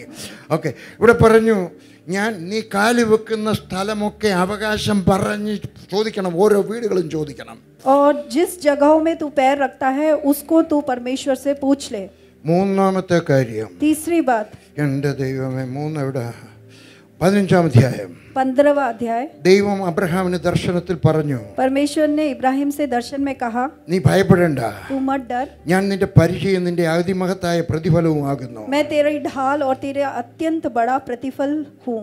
നമുക്കെല്ലാവർക്കും ഭയം വരും. हम लोग सब कभी ना कभी अपने जीवन में डर जाते हैं। ദൈവവേലയിൽ ഭയം വരും. परमेश्वर का कार्य कर रहे हैं, डर जाते हैं। മക്കളുടെ വിവാഹത്തെ പറ്റിയുള്ള ഭയം വരും. बच्चों का विवाह कैसे होगा उस बात की आशंका आती है। അവരുടെ പഠിത്തത്തെ പറ്റിയുള്ള ഭയം വരും. उनको कैसे पढ़ाएंगे उसके बारे में डर। നിങ്ങൾക്ക് ചിന്തിക്കാൻ ഒക്കുന്നതിനേക്കാൾ അപ്പുറത്തുള്ള ദാരിദ്ര്യത്തിലൂടെ കടന്നുപോയവനാണ് ഞാൻ. आप जितना सोच भी नहीं सकते उससे भी अधिक दरिद्रता मैंने अपने जीवन में फेस की है। എൻ്റെ മൂത്ത മോക്ക് ഒരാഗ്രഹമേ ഉണ്ടായിരുന്നുള്ളൂ, അവൾക്ക് MBBS പാസ്സാവണം. मेरी बड़ी बेटी की सिर्फ एक इच्छा थी कि MBBS मेरे को पास होना है। 12ാം ക്ലാസ് കഴിഞ്ഞു, 12वीं कक्षा हो गई, അവൾ അപ്ലൈ ചെയ്തു. उसने अप्लाई किया। അംബജോഗായി, മഹാരാഷ്ട്രയിലെ അംബജോഗായി ഗവൺമെന്റ് കോളേജിൽ അവൾക്ക് അഡ്മിഷൻ കിട്ടി. महाराष्ट्र के अंबजोगाई कॉलेज में, मेडिकल कॉलेज में उसका दाखला हुआ। ലാത്തൂറിനടുക്കലാണ്. लातूर के पास है। പക്ഷെ എനിക്ക് 3 ദിവസത്തിനകത്ത് അഡ്മിഷൻ എടുക്കണം. 3 दिन के अंदर एडमिशन लेना है। 1.25 ലക്ഷം രൂപ കൊടുക്കണം. 115 इतना लाख रुपए, 125. 125 1,25,000 रुपए देना है। എൻ്റെ രൂപ ഇല്ല, मेरे पास पैसे नहीं है, ഫീസാണ്. फीस है। ഞാൻ എൻ്റെ മോളുടെ പറഞ്ഞു मैंने अपनी बेटी से कहा നമുക്ക് 3 ദിവസമുണ്ട്. हमारे पास 3 दिन का समय है. ദൈവം തന്നാൽ നമ്മൾ മോക്ക് കോളേജിൽ അഡ്മിഷൻ വാങ്ങിക്കും. मैंने कहा कि 3 दिन का समय है. परमेश्वर अगर देता है तो आपका एडमिशन हो जाएगा. അതർവൈസ് വി വിൽ ഇംഗ്ലീഷിലാണ് ഞാൻ പറഞ്ഞ otherwise we will bury our dream. नहीं तो हम अपने सपने को गाड़ देंगे. 3 ദിവസം പ്രാർത്ഥിക്കുക. हम 3 दिन प्रार्थना की. രണ്ടാമത്തെ ദിവസം എൻ്റെ അക്കൗണ്ടന്റ് AT ജോസ് വന്നു. दूसरे दिन हमारा जो अकाउंटेंट AT जोस है वो मेरे पास आया. AT ജോസിനെ അറിയാവുന്നവരാരുണ്ട്? यहाँ कोई भी AT जोस को जानता है? New life printer? New life printer? ഇല്ല ഇല്ല അല്ല അതാ എൻ്റെ അക്കൗണ്ടന്റാ. वो मेरे अकाउंटेंट है. ഇപ്പൊ രാജു പൂവക്കാലയുടെ അവിടുത്തെ പാസ്റ്ററാ. वो अभी राजू पुवाकाला पास्टर के चर्च में एक पास्टर है. ലില്ലി എടുക്ക ചെന്ന് പറഞ്ഞു, उसने लिली के पास जाके कहा, അയ്യോ അങ്ങനെ ഒരു വലിയ ചാൻസ് വന്നല്ലോ. ओह इतना बड़ा चांस आपको मिला है. ആളുകൾ 20-25 ലക്ഷം രൂപയും കൊണ്ട് ലൈനിൽ നിൽക്കുക. लोग 20-25 लाख रुपए लेकर लाइन में खड़े हैं एडमिशन के लिए. ഞാൻ 1.25 ലക്ഷം രൂപ തരാം. मैं आपको इतना पैसा दूंगा. മോൾ ഡോക്ടറായി കഴിയുമ്പോൾ തിരിച്ചു തന്നാൽ മതി. जब आपकी बेटी डॉक्टर हो जाएगी उसके बाद आप हमें वापस दे देना. എൻ്റെ ഭാര്യ പറഞ്ഞു, मेरी पत्नी ने कहा, എൻ്റെ അടുക്ക പറഞ്ഞതിരിക്കരുത്, ഇരിക്കട്ടെ എൻ്റെ ഭർത്താവിനോട് പറയരുത്. आपने मुझसे तो ये बात कह दी उधारी के बारे में, लेकिन मेरे पति के पास जाके ये नहीं ഞങ്ങൾ कहना. ഇന്ന് വരെ കടം വാങ്ങിച്ചിട്ടില്ല. हमने आज तक किसी से कर्जा नहीं लिया. ദൈവത്തിന്റെ ഇഷ്ടമാണെങ്കിൽ നാളെ ഒരു ദിവസം കൂടുണ്ട്, ദൈവം തന്നാൽ അഡ്മിഷൻ വാങ്ങിക്കും.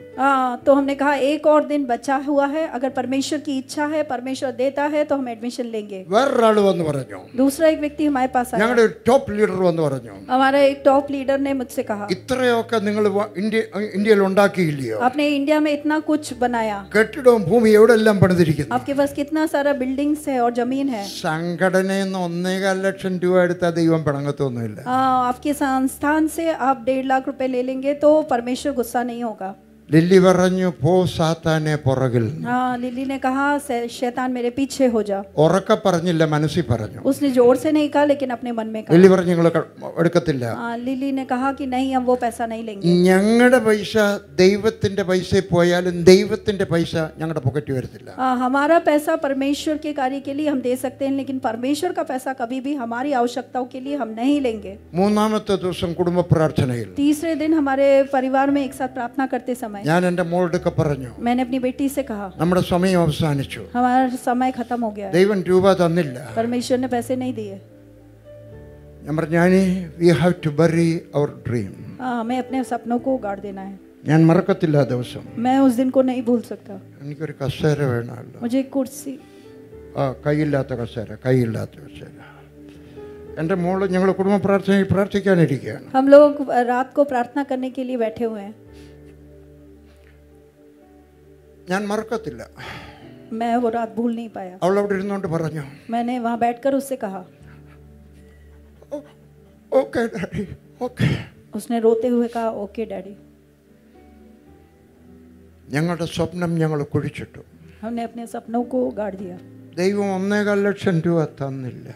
परमेश्वर ने वो पैसा नहीं दिया. അവൾ BSc പാസ്സായി, वो BSc पढ़ा, MSc പാസ്സായി, उसके बाद MSc पास हुआ, PhD പാസ്സായി. PhD पास आई. ഇപ്പൊ അവിടെ പേര് പറയട്ടെ, अभी उसका नाम मैं बोलूं? ഡോക്ടർ ആനി വർഗീസ്. കൈയടിക്കരുത്. Doctor Annie Varghese, PhD, director psychology department, Baylor university, Texas. Doctor Annie Varghese, PhD, Texas university. ഞങ്ങളുടെ സ്വപ്നം കുഴിച്ചിട്ടു. हमने अपने सपनों को गाड़ दिया. പക്ഷേ അതിനേക്കാൾ വലിയൊരു സ്വപ്നം ദൈവം യാഥാർത്ഥ്യമാക്കി തന്നു. लेकिन उससे भी बड़ा एक सपना परमेश्वर ने साक्षात्कार करके दिया. 30-ലധികം സായിപ്പന്മാരും മദാമ്മമാരും അവിടെ കീഴിൽ ജോലി ചെയ്യുക. 30 से अधिक गोरे लोग उसके अधीन में काम कर रहे हैं. നീ ദൈവത്തിന് വേണ്ടി നഷ്ടപ്പെടുത്തുന്നത്, നിനക്ക് ദൈവത്തിന് വേണ്ടി നിന്റെ കയ്യിൽ നിന്ന് എന്തെങ്കിലും നഷ്ടപ്പെട്ടാൽ അതൊരു നഷ്ടമല്ല, ദൈവം അപ്പുറത്തൂടെ അതൊരു വടവൃക്ഷമാക്കി മാറ്റും. परमेश्वर के लिए तुमने जो नष्ट सहा, परमेश्वर उसको नष्ट होने नहीं देंगे. दूसरे रास्ते से परमेश्वर उसको साक्षात्कार करेंगे. പറഞ്ഞു, ഭയപ്പെടേണ്ടടാ. मत डर. അപ്പോൾ അബ്രഹാം ഒരു ചോദ്യം ചോദിച്ചു, तब इब्राहिम ने एक सवाल पूछा, എനിക്ക് ആൺപിള്ളേരാരും ഇല്ലല്ലോ, मेरे बच्चे तो नहीं है, എനിക്കൊരു ആൺകൊച്ചിനെ വേണമായിരുന്നു. मुझे एक बेटा चाहिए था. അടുത്തത് കേട്ടാട്ടെ, अगला सुनिए, നിനക്ക് എന്തോ വേണം വ്യക്തമായിട്ട് ചോദിക്കണം. आपको जो चाहिए परमेश्वर से उसे साफ रीति से पूछिए. ഇന്നലെ ആരാണ്ട് എന്നെ ഇവിടെ വന്ന് കണ്ടു പറഞ്ഞു, कल कोई व्यक्ति मुझसे आके ഞാൻ പറയും കല്യാണം കഴിക്കാത്തവർ കല്യാണം കഴിക്കണമെന്ന് ആഗ്രഹിക്കുന്നെങ്കിൽ കല്യാണം കഴിക്കാൻ പോകുന്ന ചെറുക്കനെ പറ്റി പെണ്ണിനെ പറ്റി ഒരു 10 പോയിന്റ് എഴുതി വെക്കണം. एक व्यक्ति से मैंने कहा कि अगर आप अविवाहित हैं और विवाह करना चाहते हैं तो अपने भावी पार्टनर के विषय में 10 पॉइंट एक पेपर में आपको लिख कर रखना എന്നിട്ട് चाहिए. കൈ വെച്ചോണ്ട് പറയണം, आप अपनी उंगलियों को रख कर കർത്താവേ ഞാൻ എഴുതി വെച്ചിരിക്കുകയാണ് 5 അടി 10 ഇഞ്ച് ഉയരമുള്ള ഭർത്താവ്, परमेश्वर 5 फीट 10 इंच का एक पति, നല്ല കാണാൻ നല്ല സുന്ദരം നല്ല മൂക്കുള്ള ഒരു ചെറുക്കൻ, दिखने में बहुत सुंदर अच्छी नाक वाला, PG വർഗീസിന്റെ കൂട്ട് കഷണ്ടി അല്ല, നല്ല മുടിയുള്ള ചെറുക്കൻ. अच्छे बाल वाला व्यक्ति. വെറുതെ ഞാൻ ഇത് ഫലിതം പറയുമല്ല, ഫലിതം പറയുമല്ല, मैं चुटकुला नहीं बोल रहा हूँ, കാര്യമായിട്ട് പറയാ. मैं सीरियसली बोल रहा हूँ. ഇവിടുന്ന് ദൈവത്തിൽ നിന്ന് പഠിച്ചാണ്. इस परमेश्वर के वचन से मैंने ये बात पढ़ी. അബ്രഹാം പറഞ്ഞു എനിക്ക് ആൺകൊച്ചു വേണം. इब्राहिम ने कहा कि मुझे एक बेटा चाहिए. എനിക്ക് സമയം തരാമെങ്കിൽ ഇതുപോലെ പ്രാർത്ഥിച്ച് ചോദിച്ച് വാങ്ങിച്ചവരുടെ കഥ ഇവിടെ ഉള്ളവരുടെ അടുത്തുള്ളവരുടെ പറയാം. हाँ, मेरे पास समय नहीं है, नहीं तो मैं आपको इतनी सारी गवाहियाँ सुनाता जिन्होंने ऐसा प्रार्थना किया और उन्हें प्राप्त हुआ. ചർച്ച ചോദിക്കുമ്പോഴും വലിയ ചർച്ച ചോദിക്കണം. और जब कलीसिया के बारे में भी सोचो तो इसी प्रकार में प्रार्थना करो. എൻ്റെ ഒരു അമ്മാച്ചൻ ഒരു വലിയ ആളായിരുന്നു. मेरे जो मामा थे वो एक बहुत बड़े व्यक्ति थे. അമ്മാച്ചൻ ഇങ്ങനെ പറഞ്ഞിട്ടുണ്ട്, मेरे मामा ने इस प्रकार मुझसे कहा, തെണ്ടാൻ പോയാലും വലിയ ചിരട്ട എടുക്കണം. हाँ, अगर तुम भीख भी मांगने जा रहे हो एक बड़ा कटोरा लेके जाना. കൊല്ലത്തെ അമ്മാച്ചൻ തെണ്ടാൻ പോയാലും വലിയ ചിരട്ട എടുക്കണം. हाँ, भीख मांगने भी जा रहे हो तो सबसे बड़ा कटोरा लेके जाना. അതുകൊണ്ട് പറഞ്ഞു എനിക്കൊരു ആൺകൊച്ചു വേണം. इब्राहिम ने स्पष्ट रीति से कहा मुझे एक बेटा चाहिए. അപ്പൊ പറഞ്ഞു നക്ഷത്രങ്ങളെ നോക്കിയാട്ടെ. और परमेश्वर ने कहा कि तू आसमान के सितारों को देख. ഞാൻ താമസിക്കുന്ന ഒരു ഫ്ലാറ്റിലാണ്. मैं एक फ्लैट में रहता हूँ. എനിക്കൊരു ഞാൻ കിടക്കുന്ന ഒരു മുറിയുണ്ട്. मैं जिस कमरे में सोता हूँ ഞാൻ അവിടെ ഒരു പ്ലാസ്റ്റിക് പാത്രത്തിനകത്ത് കുറച്ച് കടുക് വെച്ചിട്ടുണ്ട്. उधर एक प्लास्टिक के बर्तन में मैंने कुछ राई के दाने रखे. കിടക്കുന്ന മുറിയിൽ जिस कमरे में मैं सोता हूँ बेडरूम में വേറൊരു കമറ വേറെ ഞാൻ ഇരിക്കുന്ന മുറിയുണ്ട്. दूसरा एक कमरा है जहाँ पर मैं बैठता हूँ. ഞാൻ ഇരിക്കുന്നതിന് നേരെ ഓപ്പോസിറ്റിൽ ഒരു അലമാരിയുണ്ട്. और जहाँ मैं बैठता हूँ उसके ऑपोजिट एक अलमारी है. അവിടെയും ഒരു പ്ലാസ്റ്റിക് പാത്രത്തിനകത്ത് കടുക് വെച്ചിട്ടുണ്ട്. वहाँ पर भी एक प्लास्टिक बर्तन में मैंने राई के दाने रखे. ഇവിടുന്ന് പഠിച്ചതാണ്. मैंने यहाँ से पढ़ा है.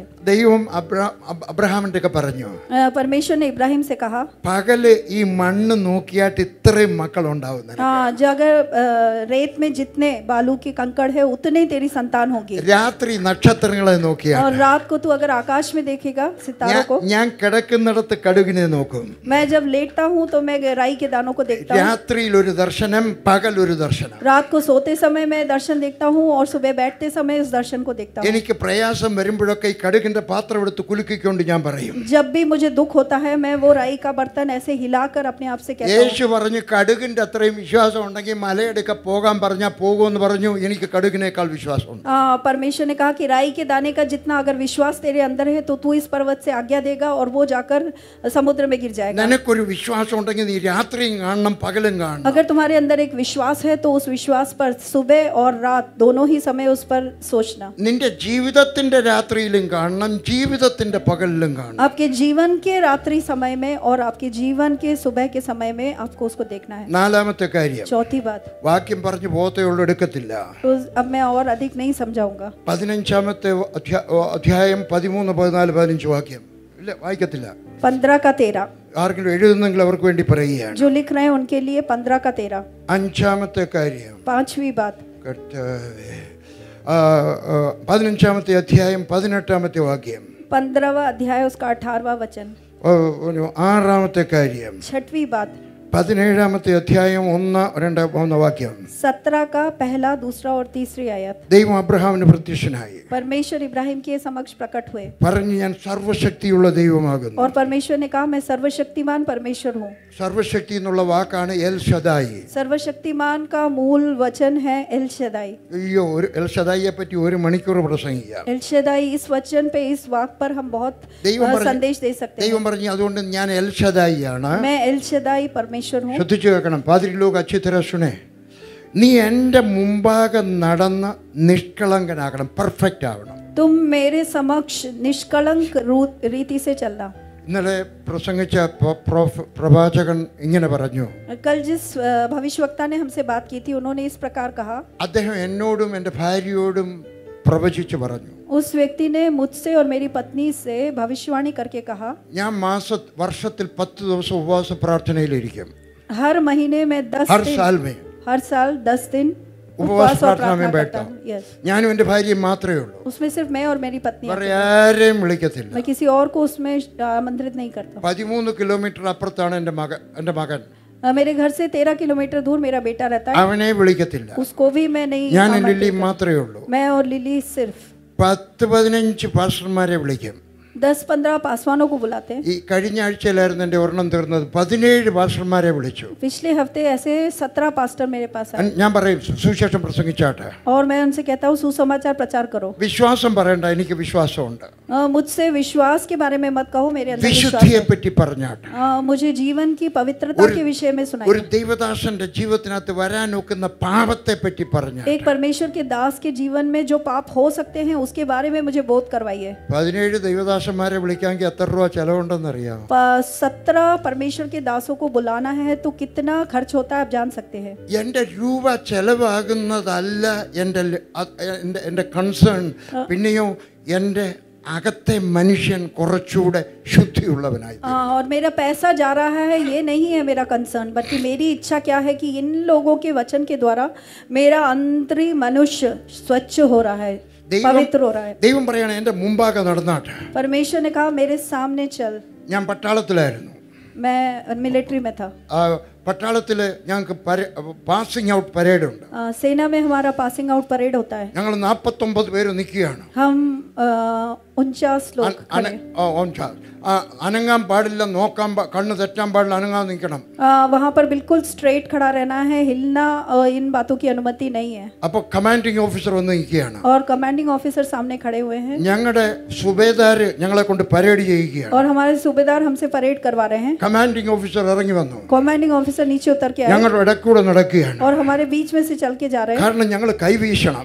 क्योंकि हम अपना हाथ हिला रहे हैं. പുറകിൽ നിന്ന് നോക്കിയാൽ ഒരു കൈ പൊങ്ങുന്നത് പോലെ और ഇരിക്കണം. पीछे से अगर देखा जाए तो एक हाथ एक साथ जा रहा है. ഒരാളിന്റെ കൈ 1 ഇഞ്ച് കൂടുതൽ പൊങ്ങാൻ പാടില്ല. एक व्यक्ति का हाथ 1 इंच भी आगे इधर ഒരാളിന്റെ കൈ 1 ഇഞ്ച് കുറച്ച് പൊങ്ങാൻ പാടില്ല. दूसरा व्यक्ति का हाथ पीछे 1 इंच कम नहीं होना चाहिए. കാലുകൾ ഉയരുമ്പോൾ അവിടെ നിന്ന് നോക്കുമ്പോൾ ഒരു സ്കെയിൽ വെച്ച പോലെ ഇരിക്കണം. 1 ഇഞ്ച് ആരുടെയും കാല് പൊങ്ങാൻ പാടില്ല. और जब पैर में मार्च पास करते हैं तो सबका पैर एक समान होना चाहिए. ശകലം വ്യത്യാസം ഉണ്ടായി പോയെങ്കിൽ തോറ്റു.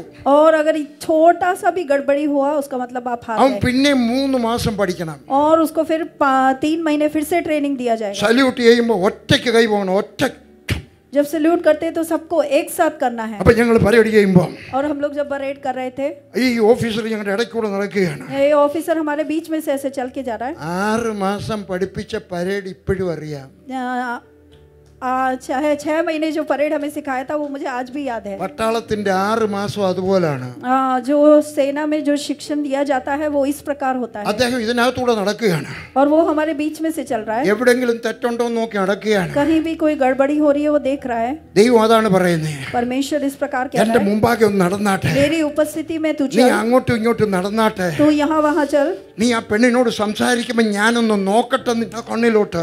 मैं जब तू एक लड़की से बात करता है तेरी आंखों में देखना चाहता हूँ. നീ രൂപ എണ്ണുമ്പോൾ ഞാൻ നോക്കട്ടെ നിന്റെ കൈക്കകത്ത് രൂപ വല്ലതും പതിഞ്ഞു പോയിട്ടുണ്ടോ എന്ന്. मैं देखना चाहता हूँ जो पैसे को हैंडल करता है तो तेरे हाथ में कुछ पैसे चिपक रहे हैं क्या. എന്റെ മുമ്പാകെ നടന്ന് പെർഫെക്റ്റ് ആയി തീരണം. तू मेरी उपस्थिति में चल और सिद्ध होता जा. ദൈവത്തിന്റെ ആഗ്രഹം ഞാനും നീയും പെർഫെക്റ്റ് ആയി തീരണം. परमेश्वर की इच्छा है कि आप और मैं सिद्ध हो. ഹല്ലേലൂയ. എവിടെ കൊണ്ട് അവസാനിപ്പിക്കും കുഞ്ഞെ? ഹല്ലേലൂയ. എന്നിട്ട് ഞാൻ നിന്നെ അധികമായിട്ട് വർദ്ധിപ്പിക്കും. 2ാമത്തെ വാക്യം. और दूसरे वचन में लिखा है कि अगर तू ऐसा करेगा तो मैं तुझे बहुतायत से अत्यंत बढ़ाऊंगा. I will multiply exceedingly. मैं तुझे अत्यंत ही बढ़ाऊंगा. എൻ്റെ ദൈവം ആരാണ്? मेरा परमेश्वर कौन है? അവൻ കൂട്ടിയെടുക്കുന്ന ദൈവമല്ല. He is not an adding God but he is a multiplying God. वो जोड़ने वाला परमेश्वर नहीं बल्कि गुणा करने वाला परमेश्वर है. മക്കളുടെ എണ്ണം മാത്രമല്ല കൂടുന്നത്. सिर्फ बच्चों की संख्या में बढ़त नहीं हो रही है, വിശ്വാസികളുടെ എണ്ണം കൂടണം. विश्वासियों की संख्या में बढ़त होने नहीं है, വിശ്വാസികളുടെ എണ്ണം കൂടണം. विश्वासियों की संख्या बढ़नी चाहिए. ദൈവത്തിന്റെ ആഗ്രഹം നിങ്ങൾ പോകുമ്പോൾ ഒരു സഭ രണ്ട് സഭയാവണമെന്ന്. हाँ, परमेश्वर की इच्छा है जब आप जाओ तो एक व्यक्ति एक कलीसिया दो में बढ़ जाए. ഞാൻ വടക്കേ ഇന്ത്യയിൽ നിന്ന് വന്നവരുടെ സംസാരിക്കുകയാണ്. जो उत्तर भारत से आए, मैं आपसे बोल रहा हूँ. അല്ല भैया इधर देखो, आप यहाँ ध्यान उन दीजिए, लोग उनको देखेगा. आप यहाँ ध्यान दीजिए. ഞാൻ നിങ്ങളോട് സംസാരിക്കുകയാണ്. मैं आपसे बात कर रहा हूँ. ഞാൻ കട്രായി ചെന്നു. जब मैं कटरा में गया, ഒരൊറ്റ ക്രിസ്ത്യാനി ഇല്ല. एक मसीह भी नहीं है. ഒരു വർഷത്തിനകത്ത് 100 പേരെ സ്നാനപ്പെടുത്തി. एक साल के अंदर मैंने 100 व्यक्तियों को बपतिस्मा दिया. അടുത്ത 3 വർഷത്തിനകത്ത് 12 സഭ ഞാൻ ഒറ്റയ്ക്ക് സ്ഥാപിച്ചു. अगले 3 साल में 12 कलीसियाएं मैंने स्थापित की. എനിക്ക് അസോസിയേറ്റ് പാസ്റ്ററും ഇല്ല. मेरे को कोई असिस्टेंट पास्टर भी नहीं है. ഞാൻ ഈ പറഞ്ഞത് എന്താ കാര്യമെന്ന് അറിയാം? मैं ये आपको क्यों बता रहा हूँ? എന്റെ ദൈവം ആരാണ്? मेरा परमेश्वर कौन है? അവൻ നിന്നെ നോക്കുകയാണ്. वो आपको देख रहा है. നീ മൾട്ടിപ്ലൈ ചെയ്യണമെന്നുള്ളത് ദൈവത്തിന്റെ പദ്ധതിയാണ്. परमेश्वर की इच्छा है कि आप गुणा करो, वृद्धि हो आपकी. നിങ്ങൾ ദൈവത്തോട് സഹകരിച്ചാൽ മതി. आप परमेश्वर के साथ सहायता कीजिए, കോപ്പറേഷൻ कोऑपरेशन कीजिए. നിങ്ങളുടെ ഈ സഭയോട് ഞാൻ പറയുകയാണ്, मैं इस कलीसिया से कह रहा हूँ, നിങ്ങൾ മൾട്ടിപ്ലൈ ചെയ്യണമെന്നാണ് ദൈവത്തിന്റെ आपकी ആഗ്രഹം. वृद्धि हो, ये परमेश्वर की इच्छा है. കർത്താവേ, അടുത്തത് എവിടാണ് എൻ്റെ ദൈവമേ? കർത്താവേ, തെറ്റിയെന്ന് തോന്നുന്നല്ലോ കുഞ്ഞ്. 21 അധ്യായം 21वां अध्याय उत्पत्ति 21 12 വാക്യം. उसका 12वां वचन. പാസ്റ്ററെ, ഓഫറിങ് ഒന്നുകൂടെ എടുക്കാമോ? നല്ലൊരു പോയിന്റ് പറയാൻ പോവാ. ऑफरिंग लेने के लिए एक अच्छा पॉइंट है. 21:12. 21 का 12. എന്നാൽ ദൈവം അബ്രഹാമിനോട് ബാലന്റെ നിമിത്തവും ദാസിയുടെ നിമിത്തവും നിനക്ക് അനിഷ്ടം തോന്നരുത്, നിന്റെ ഭാര്യ നിന്നോട് പറഞ്ഞതെല്ലാം അങ്ങ് അനുസരിച്ചാട്ടെ. परमेश्वर ने इब्राहिम से कहा, लड़के और उस दासी के कारण तुझे बुरा ना लगे, जो बात सारा तुझसे कहे उसे मान, क्योंकि जो तेरा वंश कहलाएगा वह इसहाक ही से चलेगा. ഭർത്താക്കന്മാർ കേട്ടോ? पति लोग, आप ध्यान पूर्वक सुनो. ഞാൻ പറഞ്ഞതല്ല, मैंने नहीं कहा, ദൈവം പറഞ്ഞതാ. परमेश्वर कह रहा है. നിന്റെ ഭാര്യ പറഞ്ഞതെല്ലാം അനുസരിക്കാൻ. तुम्हारी पत्नी सारा जो कुछ कह रही है उसको सुनो. കേട്ടോ? सुनिए. അബദ്ധം പറ്റരുത്. എനിക്കോ പറ്റിപ്പോയി. പലതും പറയണ്ട, ട്രാൻസ്ലേറ്റ് ചെയ്യണ്ട. ചിരിപ്പിക്കാൻ നോക്കും ഞാൻ കേട്ടോ. ദൈവത്തിന്റെ പദ്ധതിയായിരുന്നു അവള് പറഞ്ഞത്, അതുകൊണ്ട് അത് അനുസരിക്കാൻ പറഞ്ഞ, അല്ലാത്തൊന്നും അനുസരിക്കണ്ട. क्यों परमेश्वर ने सारा की बात सुनने को कहा? क्योंकि वो परमेश्वर की योजना में, प्लान में था. ഇത് അതിനെപ്പറ്റി നീ ഓർത്ത് ദുഃഖിക്കേണ്ട ആവശ്യമില്ല. अब उसके बारे में तू सोचकर दुखी मत हो, ये परमेश्वर उससे कहता है. 9ാമത്തെ കാര്യം 9वां बात 22 അധ്യായം 22वां अध्याय 2, 3, 4. 2, 3 और 4. നീ സ്നേഹിക്കുന്ന നിന്റെ മകനെ നീ യാഗം കഴിക്കണം. अपने पुत्र को, अर्थात अपने इकलौते पुत्र इसहाक को, जिससे तू प्रेम करता है, उसका बलिदान चढ़ा. രാവിലെ ഞാൻ വേദപുസ്തകം വായിക്കുമ്പോൾ എനിക്കൊരു കാര്യം മനസ്സിലായി. सुबह जब मैंने बाइबल पढ़ा तो मुझे एक बात समझ में आई. അയ്യോ, അബ്രഹാമിന് ഏറ്റവും പ്രയാസമുള്ള കാര്യമാണ്. इब्राहिम के लिए सबसे कठिन बात ये थी. ഒരു പിച്ചാത്തി എടുത്ത് കുത്തിക്കൊല്ലാൻ വലിയ പ്രയാസമില്ല. एक चाकू लेकर खोपना मुश्किल नहीं है. ഒരു വെടിവെക്കാൻ പ്രയാസമില്ല. एक गन लेके शूट करना मुश्किल नहीं है. ആറ്റിലോട്ട് തള്ളിയിടാനും വലിയ പ്രയാസമില്ല. एक नदी में धकेल कर डालना वो भी मुश्किल नहीं है. പക്ഷെ കഴുത്ത് കണ്ടിക്കാൻ പ്രയാസമാണ്. लेकिन गर्दन काट देना मुश्किल है. അവൻ എന്താ പ്രയാസം ഇല്ലാതിരുന്നത്? क्यों इब्राहिम को इस बात में दिक्कत नहीं आई? നേരത്തെ ഒരു മോനെ വീട്ടിൽ നിന്ന് ഇറക്കി വിട്ടതാ. वो तो अपना एक पहले बेटे को घर से निकाल कर ഇങ്ങോട്ട് भेजा നോക്കിയാട്ടെ था. കുഞ്ഞുങ്ങളെ, ഇങ്ങോട്ട് നോക്കിയാട്ടെ. आप इधर ध्यान നീ दीजिए. ഒരിക്കൽ അനുസരിച്ചാൽ അതിനേക്കാൾ കുറച്ച് കട്ടിയുള്ളത് അടുത്തത് അനുസരിക്കാൻ വലിയ പ്രയാസം വരത്തില്ല. अगर पहली बार आपने आज्ञा पालन की है तो दूसरी बार कुछ कठिन बात कही जाए तो आपको मुश्किल नहीं पड़ता है. ദൈവം നിന്റെ വർഷങ്ങൾ കഴിഞ്ഞു വരുന്തോറും നിന്നോട് ആവശ്യപ്പെടുന്ന സാക്രിഫൈസ് കൂടിക്കൂടി വരും. हाँ, और जैसे जैसे आप परमेश्वर में परिपक्वता प्राप्त करते हो, परमेश्वर आपसे और कठिन कठिन बातें पूछेंगे.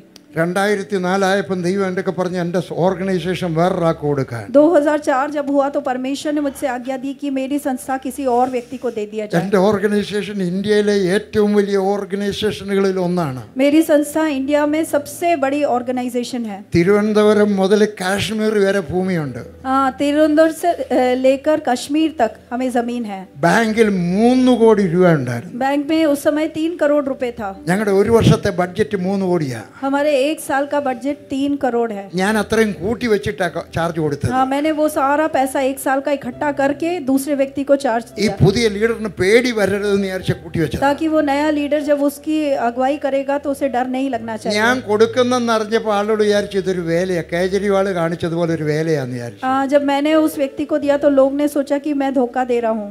ഞാൻ എല്ലാം കൊടുത്തു, ഒപ്പിട്ട് കൊടുത്തു ഇറങ്ങിപ്പോയി. പിന്നെ അതിനകത്തോട്ട് കയറിയിട്ടില്ല. हाँ, और मैंने सब कुछ उस व्यक्ति के नाम लिखकर मैं वहाँ से चला गया, फिर मैं उस और वापस नहीं गया। പോന്നു, മാസത്തിലൊരിക്കൽ പോവും. हाँ, महीने में एक बार वहाँ जाता हूँ। ഓഫീസ് കാര്യം നോക്കാനല്ല പോകുന്നത്, ऑफिस की कार्य को देखने के लिए नहीं മെസ്സേജ് जाता, റെക്കോർഡ് ചെയ്യാൻ പോകുന്നതാണ്. मैसेजेस रिकॉर्ड करने के लिए जाता ഞാൻ हूँ। ഈ പറഞ്ഞതിൻ്റെ അർത്ഥം നീ അനുസരിച്ച് അനുസരിച്ച് അനുസരിച്ച് അനുസരിച്ച് വരുമ്പോൾ അവസാനം വരുമ്പോൾ നിന്റെ അനുസരണത്തിൻ്റെ ഓർഡർ ഇച്ചിരി കട്ടിയായിരിക്കും. हाँ, और मैं क्या बताना चाहता हूँ, आपको परमेश्वर आज्ञा पालन के लिए एक एक करके पूछेगा, और जब आखिरी परमेश्वर की परीक्षा आएगी वो शायद सबसे कठिन होगी। കഠിനമായ അനുസരണത്തിനപ്പുറത്ത് കഠിനമായ ഒരു അനുഗ്രഹമുണ്ട്. हाँ, और कठिन परीक्षा के पश्चात एक कठिन परमेश्वर का रिवॉर्ड होता है। 17ാമത്തെ വാക്യത്തിൽ പറയുന്നുണ്ട്, उसकी 17वें अध्याय आयत में लिखा है, ഞാൻ നിന്നെ ഐശ്വര്യമായിട്ട് അനുഗ്രഹിക്കും. इसमें लिखा है कि मैं तुझे बहुतायत से अनुग्रहित करूंगा। हिंदी अത്ര ഒത്തിട്ടില്ല,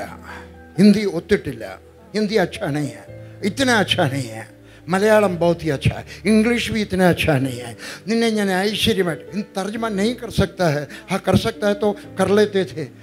तुमको मैं बहुतायत से ഐശ്വര്യമായിട്ട് അനുഗ്രഹിക്കും. ऐश्वर्यमय बहुतायत से अनुग्रहित करूंगा। കഠിനമായ കാര്യം ദൈവം എന്തെങ്കിലും പറഞ്ഞാൽ ഓർത്തോണം, ഇതിനപ്പുറത്ത് അതികഠിനമായ ഐശ്വര്യമായ ഒരു അനുഗ്രഹം എന്നെ കാത്തിരിപ്പുണ്ട്. एक बहुत ही कठिन बात अगर परमेश्वर आपसे पूछ रहे हैं तो उसके पार आप जब करोगे तो आपको एक बहुतायत का अनुग्रह परमेश्वर ने रखा है। 15ാമത്തെ വാക്യം, 10ാമത്തെ ശബ്ദം, लास्ट पॉइंट 15, 22:15 22 का 15 ഇങ്ങനെ പറഞ്ഞു, फिर यहोवा ने कहा, നീ നിന്റെ മകനെ തരാൻ മടിക്കായക കൊണ്ട് തുടരുത്, എൻ്റെ കൊച്ചിനെ തുടരുത്, അബ്രഹാമേ അബ്രഹാമേ എന്ന് വിളിച്ചു.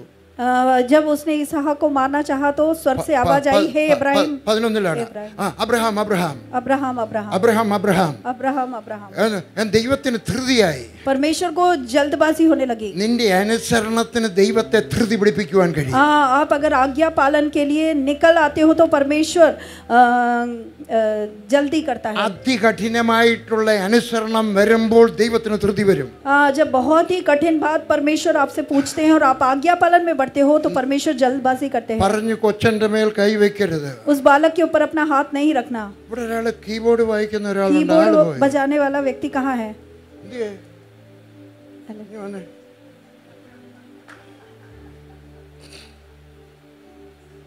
ഇവിടെ ഇരുന്നേ, എനിക്ക് ഒരടി തരണം, അതിനാ പേടിക്കണ്ട, അടിക്കത്തില്ല, വെളിയിലിറങ്ങി അടിക്കത്തില്ല, ഇവിടെ വെച്ച് അടിക്കത്തില്ല. അന്നത്തെ കാലത്ത് उस जमाने में 5 മിനിറ്റ് കൂടുതലെടുക്കും കേട്ടോ പാസ്റ്ററെ, 5 മിനിറ്റ് കൂടുതലെടുക്കും. അന്നത്തെ കാലത്ത് उस जमाने में ഒരു അനാഥ കുഞ്ഞിനെ ഒരാൾ ദത്തെടുത്താൽ एक अनाथ बच्चे को अगर कोई गोद लेता था, നാട്ടിലുള്ളവരെല്ലാവരെയും കൂടെ വിളിക്കും. वो गांव वालों को सब बुलाता था, ആ കൊച്ചനെ പിടിച്ച് അവിടെ ഇരുത്തും. उस बच्चे को वहाँ बिठाता ആ था, അനാഥ കൊച്ചനെ അവിടെ ഇരുത്തും. उस अनाथ बच्चे को वहाँ बिठाता था। അദ്ദേഹത്തിന്റെ ഉടുപ്പൂരി ആ കൊച്ചനെ ഇടിയിക്കും. वो पिता का वस्त्र उतार के उस बालक को पहनाया जाता था। അടുത്ത ദിവസം റോഡിൽ കൂടെ പോകുമ്പോൾ എല്ലാം, അന്ന് ഒരാൾക്ക് 2 ഉടുപ്പേ ഉള്ളൂ. हाँ, उस समय उस जमाने में एक व्यक्ति को सिर्फ 2 ही कपड़े हैं। വലിയ പണക്കാരന് 2 ഉടുപ്പേ ഉള്ളൂ. हाँ, बहुत धनवान भी हो उसके पास 2 ही कपड़े हैं। ഈ ഉടുപ്പ് കാണുമ്പോൾ നാട്ടുകാർക്കൊക്കെ അറിയാം, और जब वो कपड़े को देखते हैं तो गांव वालों को पता है किसका कपड़ा है। ഇത് വലിയ മുതലാളിയുടെ അഡോപ്റ്റഡ് സണ്ണാണ്. हाँ, तो उनको समझ में आता था कि ये धनवान व्यक्ति का लयपालक पुत्र है। ഇയാൾ ചെന്ന് എവിടെങ്കിലും ചെന്ന് 10,000 രൂപയുടെ സാധനം ചോദിച്ചാൽ ഉടനെ എടുത്തു കൊടുക്കും. और फिर ये लेपालक पुत्र किसी भी दुकान में जाकर 10,000 रुपए का सामान पूछे तो वो लोग उठा के दे देते थे। ഈ വലിയ മുതലാളി ഇട്ടുകൊടുത്ത ഉടുപ്പിന്റെ ബലമാണ്. हाँ, क्योंकि उसके ऊपर जो कपड़ा है उस कपड़े को देखकर उसकी पहचान हो जाती थी। मर्डर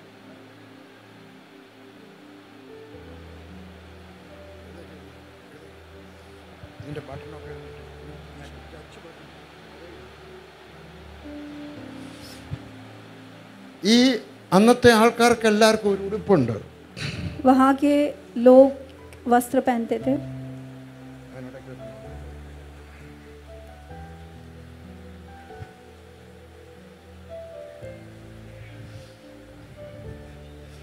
എന്തോ തരണം അതിന്?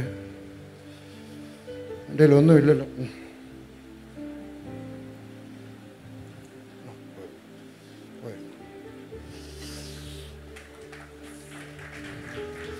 ആർക്കും കടക്കാരനായിരിക്കരുതെന്നാണ് വേദപുസ്തകം പറയുന്നത്. परमेश्वर किसी के भी हम कर्जदार ना हो, ये परमेश्वर की इच्छा है. അന്നത്തെ എല്ലാവർക്കും ഒരു ഉടുപ്പുണ്ട്. वहाँ के सब लोगों को एक वस्त्र है അഡോപ്റ്റ് ചെയ്യുന്ന കുഞ്ഞിന് ആ ഉടുപ്പൂരി കൊടുക്കും. और लेपालक पुत्र को वो वस्त्र दिया जाता था. അത് അദ്ദേഹത്തിൻ്റെ നാട്ടിലെല്ലാവർക്കും ഉള്ള ഒരു അടയാളമാണ്. ഇതിൽ വലിയ മുതലാളിയുടെ അഡോപ്റ്റഡ് സണ്ണാണ്. ये वो बड़े धनवान व्यक्ति का लेपालक पुत्र है, उसका एक प्रमाण था, एक चिन्ह था वो वस्त्र. ശ്രദ്ധിച്ചു കേൾക്കണം. आप लोग ध्यान पूर्वक सुने. ഹിന്ദി വല ഭായി അച്ഛുതര സുണ്ണ. അന്നും ഇന്നും യഹൂദന്മാർ എവിടെയെങ്കിലും താമസിക്കുന്നെങ്കിൽ उस समय और आज के समय यहूदी लोग कहीं भी अगर ठहरते थे, ഒരപ്പൻ ജീവിച്ചിരിക്കുമ്പോൾ ഒരു മകൻ മരിച്ചു പോയാൽ अगर एक पिता जीवित है लेकिन उसके पुत्र की मृत्यु हो गई, അവൻ്റെ ശവശരീരം അവിടെ കൊണ്ടുവെക്കും. उसके शरीर को वहाँ लगाया जाता था. അവിടെ നിന്നുകൊണ്ട് ഈ അപ്പൻ ഒരു ഒരു വിലപിച്ചൊരു കാര്യം പറയും. और उस शव के सामने खड़े होकर विलाप करते हुए पिता इस प्रकार कहते थे, എൻ്റെ മോനെ, ഞാൻ ജീവിച്ചിരിക്കുമ്പോൾ നീ പോയല്ലോ. मैं जीवित हूँ लेकिन तुम मुझे छोड़कर चले गए. എന്നിട്ട് അദ്ദേഹത്തിൻ്റെ ഉടുപ്പ് മുകളിൽ നിന്ന് താഴോട്ട് വലിച്ചങ്ങ്. और वो पिता दुख के कारण वो जो वस्त्र पहना है उसको ऊपर से लेकर नीचे तक फाड़ देता था. അബ്രഹാം അതായിരുന്നു ചെയ്യേണ്ടത്. इब्राहिम को इस प्रकार करना चाहिए था. ഇസ്ഹാക്കിനെ കൊന്നതിന് ശേഷം इसहाक की मृत्यु के पश्चात തൻ്റെ ഉടുപ്പ് മേളിൽ നിന്ന് താഴെ വരെ വലിച്ചു अपने കീറണമായിരുന്നു. वस्त्र को ऊपर से लेकर नीचे तक खींच फाड़ना അന്ന് था. അടിവസ്ത്രമില്ല. वहाँ पर लोग अंदर वस्त्र नहीं पहनते थे. അവൻ്റെ നെഞ്ചും നഗ്നതയും മറ്റുള്ളവർ കാണത്തക്കവണ്ണം അവൻ്റെ വസ്ത്രം വലിച്ചു കീറണമായിരുന്നു. उसकी छाती और नग्नता को देखने वाले देख सकते थे. इस प्रकार वो विलाप करता था. എന്നാൽ അനുസരിച്ചവന്റെ ദൈവം लेकिन അവന്റെ നഗ്നത കാണുവാൻ അനുവദിച്ചില്ല. जिसने आज्ञा पालन की, परमेश्वर ने उसकी नग्नता को दिखाने की अनुमति नहीं दी. അവന്റെ വസ്ത്രം കീറുവാൻ അനുവദിച്ചില്ല. उसके वस्त्र को फाड़ने की अनुमति परमेश्वर ने नहीं दी. എന്നാൽ ഏകദേശം 1675 വർഷങ്ങൾക്ക് ശേഷം, और उसके बहुत वर्षों के पश्चात, ഏകദേശം 2000 വർഷങ്ങൾക്ക് ശേഷം, लगभग 2000 साल के पश्चात, കാൽവറി ക്രൂശിൽ ദൈവത്തിന്റെ പുത്രനായ യേശു ക്രിസ്തു മരിച്ചു. लेकिन कालवरी क्रूस में परमेश्वर का इकलौता पुत्र क्रूस पर मारा गया. നഗ്നനായിട്ട് മരിച്ചു. वो नग्न होकर मारा കൗവീനം गया. ഇല്ലായിരുന്നു അവന്. उन पे वस्त्र नहीं थे, കൗവീനം ലങ്കോട്ടിനെയും താ. लंगोटी नहीं था. അവൻ നഗ്നനായിട്ട് മരിച്ചു. वो नग्न उस क्रूस पर मारा गया. അബ്രഹാമിന്റെ വസ്ത്രം കീറുവാൻ ദൈവം അനുവദിച്ചില്ല. इब्राहिम के वस्त्र को फाड़ने की परमेश्वर ने अनुमति नहीं दी. പക്ഷേ തൻ്റെ പുത്രൻ മരിച്ചപ്പോൾ ആ പിതാവ് തൻ്റെ വസ്ത്രം ദൈവാലയത്തിലെ തിരശ്ശീല മുകൾ മുതൽ താഴോട്ട് കീറി. आमीन. लेकिन परमेश्वर पिता ने यीशु की मृत्यु के समान अपने दुख को प्रकट करने के लिए वो मंदिर का वो जो पर्दा है ऊपर से नीचे तक फाड़ दिया. ദൈവാലയത്തിനകത്തുണ്ടായിരുന്ന ദൈവം പുറത്തു വന്നു നമ്മോടുകൂടെ. वो देवालय के अंदर जो सीमित परमेश्वर था वो बाहर निकल के आ गया हमारे पास रहने के लिए. എത്ര വർഷം മുമ്പായിരുന്നു? ये कितने वर्ष पहले हुआ था? 2024 നമുക്കങ്ങ് കണക്ക് കൂട്ടാം. इस प्रकार कह सकते हैं 2024 साल पहले. മഹാത്മാഗാന്ധി മരിച്ചത് 1948 ജനുവരി 30 महात्मा गांधी की मृत्यु 30 जनवरी 1948 में हुई थी. 24 മണിക്കൂറിനകത്ത് പത്രത്തിനകത്തൂടെ ലോകം മുഴുവൻ അറിഞ്ഞു, റേഡിയോയ്ക്കകത്ത് ലോകം മുഴുവൻ അറിഞ്ഞു. गांधी जी की मृत्यु के बारे में अखबारों के द्वारा और संचार माध्यमों के द्वारा दुनिया भर में ये न्यूज़ फैल गया. 1963 നവംബർ 22 ജോൺ എഫ് കെന്നഡി മരിച്ചു. जॉन एफ कैनेडी 22 नवंबर 1963 में जॉन एफ कैनेडी की मृत्यु हुई. 1984 ഒക്ടോബർ 31 ഇന്ദിരാഗാന്ധി മരിച്ചു. 1984 31 अक्टूबर में इंदिरा गांधी जी की मृत्यु हो गई. ഇതെല്ലാം 24 മണിക്കൂറിനകത്ത് ലോകം മുഴുവൻ അറിഞ്ഞു. लेकिन 24 घंटे के अंदर पूरे दुनिया में ये खबर फैल गई. 1991 മെയ് മാസം 21 രാജീവ് ഗാന്ധി മരിച്ചു. 1991 21 मई के दिन राजीव गांधी की मृत्यु हो गई. മണിക്കൂറുകൾക്കകം ലോകം മുഴുവൻ അറിഞ്ഞു. कुछ ही घंटों के अंदर पूरे दुनिया में खबर फैल गई. സ്വർഗസ്ഥനായ പിതാവിന്റെ മകൻ യേശു ക്രിസ്തു മരിച്ചിട്ട് 2024 പക്ഷേ ഇന്ത്യ മുഴുവൻ ഇതുവരെ അറിഞ്ഞിട്ടില്ല. हालेलुया। और स्वर्गीय पिता का इकलौता पुत्र क्रूस पर मारा गया, लेकिन 2024 साल बीतने के पश्चात भी ये खबर पूरे भारतवर्ष में नहीं फैली है। എന്തുകൊണ്ട് അറിഞ്ഞില്ല? क्यों नहीं जाना? നമ്മൾ പറഞ്ഞില്ല. हमने नहीं बोला। നമുക്ക് എന്തുമാത്രം മീഡിയ ഉണ്ട്. हमारे पास कितने सारे मीडिया के साथ നമുക്ക് വാ തന്നിട്ടുണ്ട് ദൈവം. परमेश्वर ने हमें मुंह दिया है। ലോകത്തോട് നമുക്ക് പോയി പറയാം. दुनिया के लोगों से हमें जाकर कहना है, യേശു ക്രിസ്തു ക്രൂശിൽ മരിച്ചു. यीशु क्रूस पर मारा गया, നിനക്ക് വേണ്ടി മരിച്ചു. तुम्हारे लिए मारा गया। He died for you and me. वो आपके लिए और मेरे लिए मारा गया। നമുക്ക് പോയിട്ട് ഇത് പറയാം. हमें जाकर ये बात बोलना है, ഇന്ത്യ മുഴുവൻ അറിയട്ടെ. दुनिया में और भारतवर्ष पूरा ये जान से, യേശു ക്രിസ്തു നമുക്ക് വേണ്ടി മരിച്ചു. ये मसीह यीशु हमारे लिए मारा गया। അവൻ വിശ്വസിച്ചാൽ നിനക്ക് മോക്ഷം കിട്ടും. और जब तुम इस बात पर विश्वास करोगे तो तुम उद्धार पाओगे, मोक्ष നിനക്ക് पाओगे। മോക്ഷം അന്വേഷിച്ചെങ്ങും നടക്കേണ്ട ആവശ്യമില്ല. അവനിൽ വിശ്വസിച്ചാൽ മാത്രം മതി. मोक्ष ढूंढकर आपको कहीं भी जाने की जरूरत नहीं, उस पर सिर्फ विश्वास करना। കണ്ണുകളടയ്ക്കാൻ പ്രാർത്ഥിക്കാം. हम आंखें बंद करेंगे, प्रार्थना करेंगे। എനിക്ക് സമയം തീർന്നതുകൊണ്ട് മെസ്സേജ് ഇവിടെ നിർത്തുകയാണ്. मेरा समय समाप्त हुआ, इसलिए मैं मैसेज बंद कर रहा हूं। ഇനിയും അതിപ്രധാനമായ രണ്ട് ശുശ്രൂഷയുണ്ട്. मैं आपसे दो बहुत ही महत्वपूर्ण प्रश्न पूछना चाहता हूँ। ഒരു ദൈവദാസൻ പ്രസംഗിക്കും. एक परमेश्वर का दास प्रचार करेंगे അതിനുശേഷം നമ്മൾ പ്രാർത്ഥിക്കണം. और उसके बाद हम प्रार्थना करेंगे। അഭിഷേകം ചെയ്ത് പ്രാർത്ഥിക്കുമെന്ന് ഞാൻ അറിഞ്ഞു. अभिषेक करके प्रार्थना की जाएगी हम, പക്ഷെ നമുക്ക് ഒന്നുകൂടെ സമർപ്പിക്കാം. लेकिन हम अपने आप को एक बार और समर्पित करेंगे। എൻ്റെ കോളേജിൽ പഠിക്കുന്നവരോട് ഞാൻ യേശുവിനെ പറ്റി പറയും. मेरे कॉलेज में पढ़ने वालों से मैं यीशु के बारे में कहता हूँ। എൻ്റെ ആശുപത്രിയിൽ എന്നെ കാണാൻ വരുന്നവരുടെ അടുക്കൽ ഒക്കുമ്പോഴൊക്കെ ഒക്കുന്നത് പോലെ യേശുവിനെ പറ്റി പറയും. मेरे अस्पताल में जो लोग मेरे पास आते हैं, जब मुझे समय मिलेगा, जिस प्रकार साध्य होगा, मैं उनसे यीशु के बारे में कहूँगा। എൻ്റെ അടുത്ത വീട്ടുകാരോട് ഞാൻ യേശുവിനെ പറ്റി പറയും. मेरे पड़ोसियों से मैं यीशु के बारे में कहूँगा। എൻ്റെ ഫോണിനകത്തൂടെ ഞാൻ പറയും. मैं अपने फोन के द्वारा दूसरों से मसीह यीशु के बारे में ഒരു कहूँगा। വാട്സപ്പ് സന്ദേശത്തിനകത്തൂടെ യേശുവിനെ പറ്റി मैं പറയും. व्हाट्सएप के मैसेजेस के द्वारा मैं दूसरों से यीशु के बारे में कहूँगा। രാജീവ് ഗാന്ധിയുടെ മരണം ലോകം മുഴുവൻ 24 മണിക്കൂറിനകം അറിഞ്ഞെങ്കിൽ, राजीव गांधी की मृत्यु अगर पूरी दुनिया 24 घंटे में जान गई, മഹാത്മാഗാന്ധിയുടെ മരണം ലോകം മുഴുവൻ 24 മണിക്കൂറിനകത്ത് അറിഞ്ഞെങ്കിൽ, महात्मा गांधी जी की मृत्यु लोग 24 घंटे के अंदर ये खबर फैल गई, तो യേശുവിന്റെ മരണവും പുനരുത്ഥാനവും വീണ്ടും വരവും അറിയാൻ ജനങ്ങൾക്കൊരു അവകാശമുണ്ട്. और उसी प्रकार यीशु की मृत्यु और जिलाए जाने की खबर पूरे दुनिया को जानने की इच्छा है। എന്നെ കൊണ്ട് ചെയ്യാനൊക്കുന്നത് ഞാൻ ചെയ്യും എന്ന് നമുക്ക് തീരുമാനിക്കാം. आपको निर्णय लेना है कि जो कुछ मैं कर सकता हूँ वो मैं कर लूँगा। പ്രാർത്ഥിക്കാം. प्रार्थना करेंगे। നല്ല കർത്താവേ, കുഞ്ഞുങ്ങൾക്കായിട്ട് പ്രാർത്ഥിക്കുന്നു. ഞങ്ങൾ ഓരോരുത്തരും ഇവിടുത്തെ ഈ തീരുമാനം ഉറച്ചതായിരിക്കട്ടെ, അഭിനയമല്ല, ഉറച്ചതായിരിക്കട്ടെ. കഴിയുന്നിടത്തൊക്കെ പോയി യേശുവിനെ പറ്റി പറയുവാൻ ഞങ്ങളെ സഹായിക്കണമേ. യേശുവിൻ്റെ നാമത്തിൽ ആമേൻ.